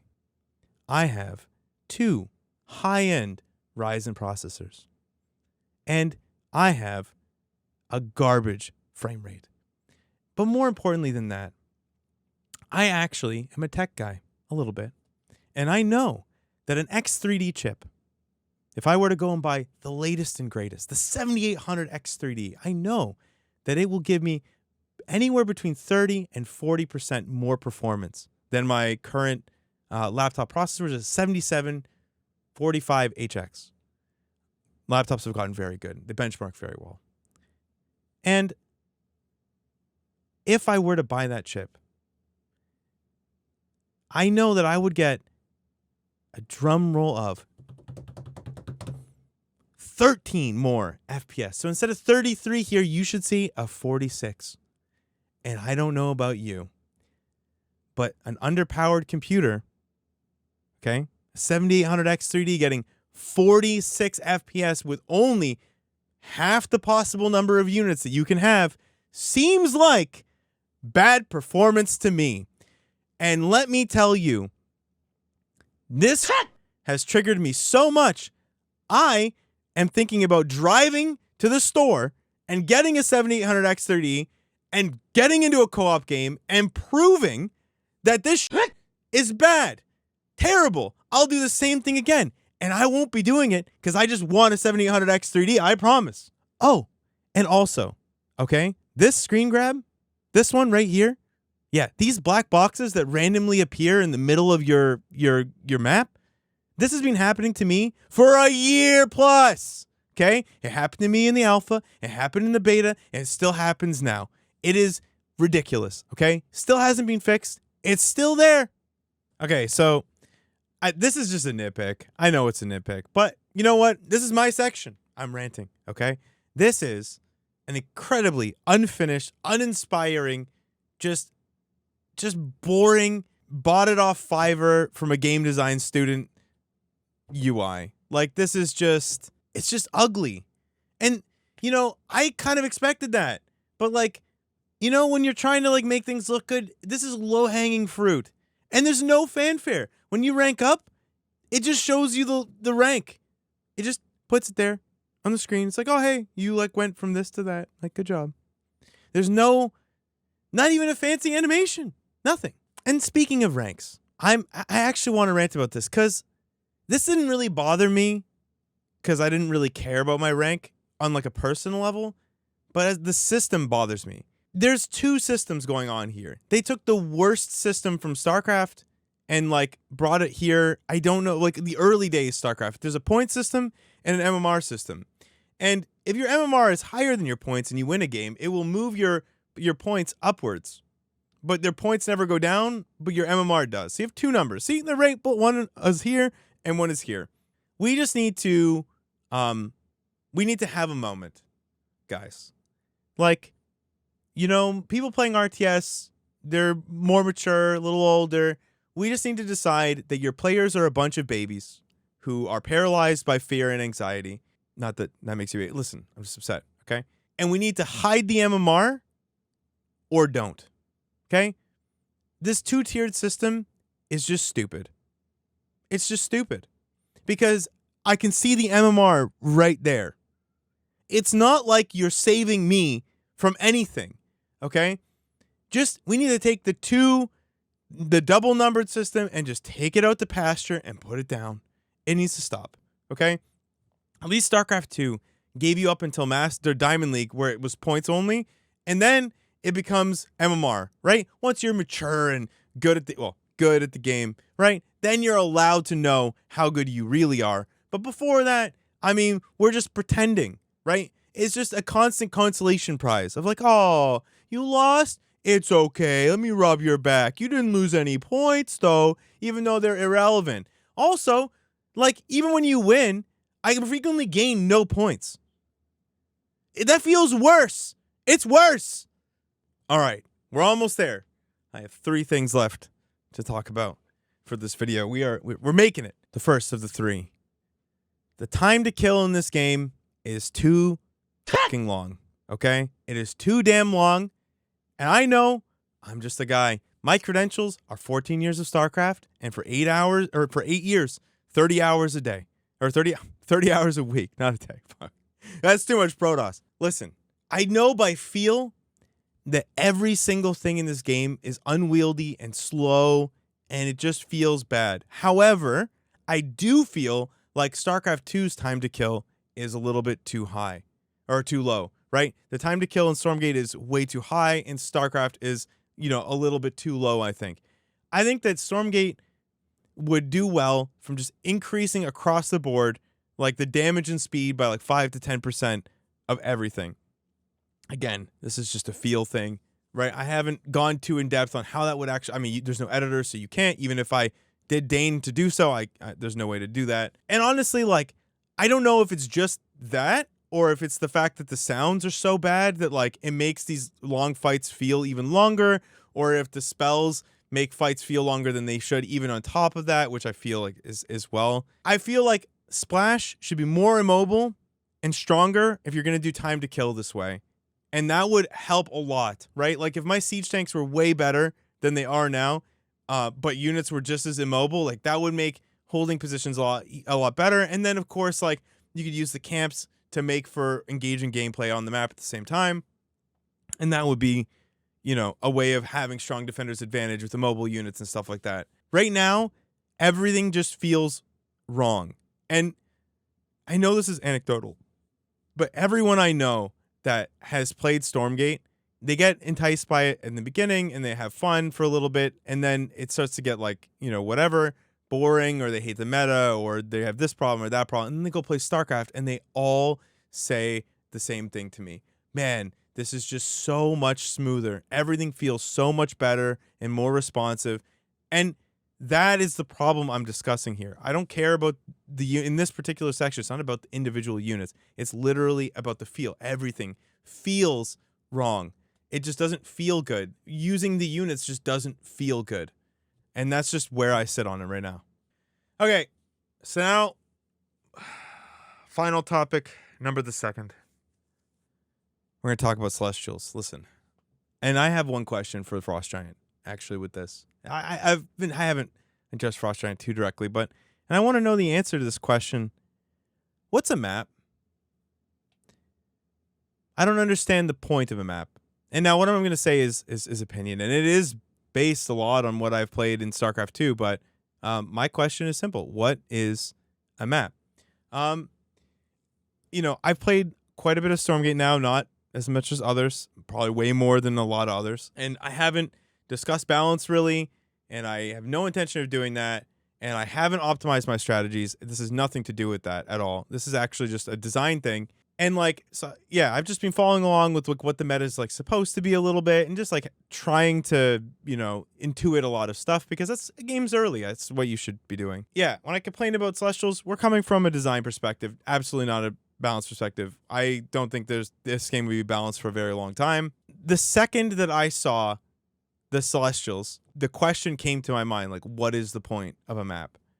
Like, when I saw the Celestials, when I saw the promotional trailer, that was when I realized I was actually worried about Stormgate in its future, because it just felt like like the Celestials are the antithesis of map design, right? They just defy the entire premise of having maps. They just do, right? Your main base floats, and it can build while it floats, and you can put your workers anywhere you want, and there's no travel distance, and everything, it just feels like a giant fucking joke, to be honest. And when I saw the promotional material, my brain did this thing, like my brain shut off. I think I was streaming this, and I just flashed back to the 1.5 years that this same dev team made me play against Proxy Void Ray, where my opponent would put their base outside of my base, and they would just build units there and then just power their units with their base. And even when you win, it feels terrible because the amount of effort being applied is not the same on both sides. Like, I'm not even complaining about Protoss here. It's just that particular thing was one of those one-sided affairs where people defending it exert way more effort. And I just got back to that. My brain was like, holy shit. And then, of course, you start to see everything about it, and you realize Celestials is just Protoss, but dialed up to 11. Like, you took all of the bullshit that Protoss has, and you just go up a notch, right? You just raise it up a little bit further. And what you don't realize is that Protoss bullshit goes both ways. Protoss is strong because of their bullshit, but weak because of their bullshit too, right? Like, how many times gateway units are shit? Why? Because you can put them anywhere. You can build them with a warp prism anywhere, right? You can warp them in anywhere. The fact that Defender's advantage is not strong coming from these units, or actually it's too strong coming from these units, that's where you run into problems, and you have to keep the unit power low, which is a problem for Protosses. Like, this has been a design problem forever. It's been balanced very finely, you know?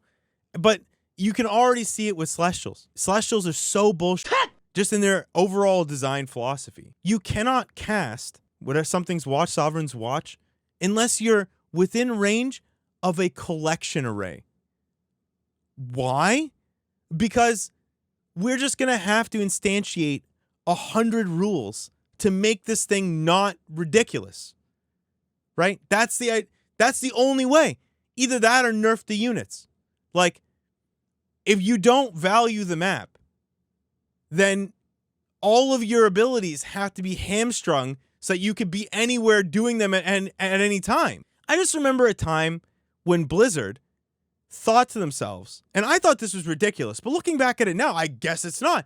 Do you remember when they didn't want to make the Hellbat a bio and mechanical unit because they were worried that it would be too confusing? And now you have a faction that can only cast a spell in radius of the thing that collects minerals. What? None of this is sensical. None of it makes any sense. And just consider the map maker's conundrum here. Map makers literally, in StarCraft 2, literally design their maps. Like, they have to make very precise map changes based on the Siege Tank and the Liberator. Because those two units have incredibly long range, and they can, in the Liberator's case, can harass very early, and you have to have a certain amount of, like a certain lack of dead space, etc. How will they adjust to the nonsense of Celestials? What is a map? What is the point? Why have a ground-constrained map when your faction doesn't care at all about that, and it could just build wherever it wants?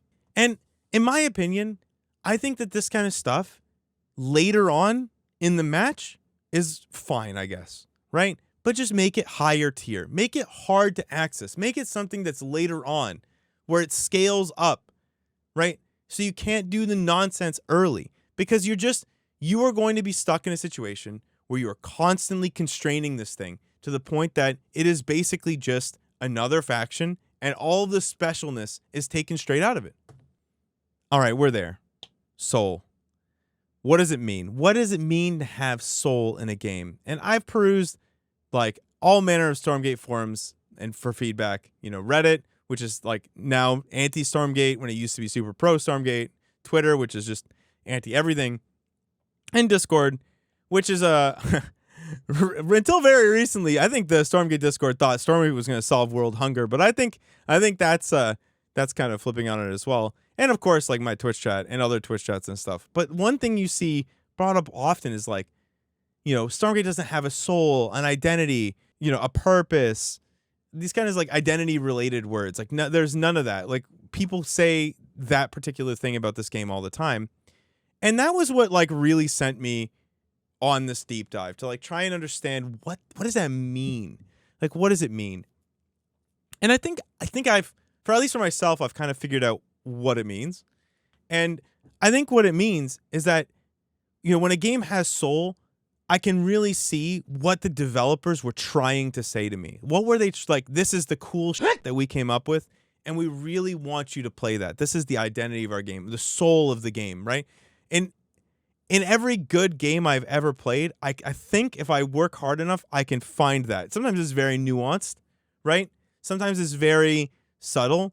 Like if I were to think about the soul of StarCraft 2, I have to think about, if I'm playing Terran, I'm supposed to build a Marine tank, and then I take positions on the map. I play positionally. It's all about position and where I'm strong and where I'm weak and defending. And then, or being super aggressive with my medevacs and like trying to find timings and openings. Like, and I'm thinking about all of these ideas that the devs were like, this is the way that you're going to pressure. You're going to get your upgrades. You're going to do this. You're going to do that. And then to tie it all together is the map. And the map is what really decides what kind of play style you can play. Because there's no creeps or anything. There's just, like, you have these two things that are constantly working in tandem, the map and the faction, the map and the faction. And so I understand what the soul there was. And when I play co-op in StarCraft, I understand, like, they wanted you to have tools that are amazing and incredible and do tons of damage. Like, I understood the soul from there.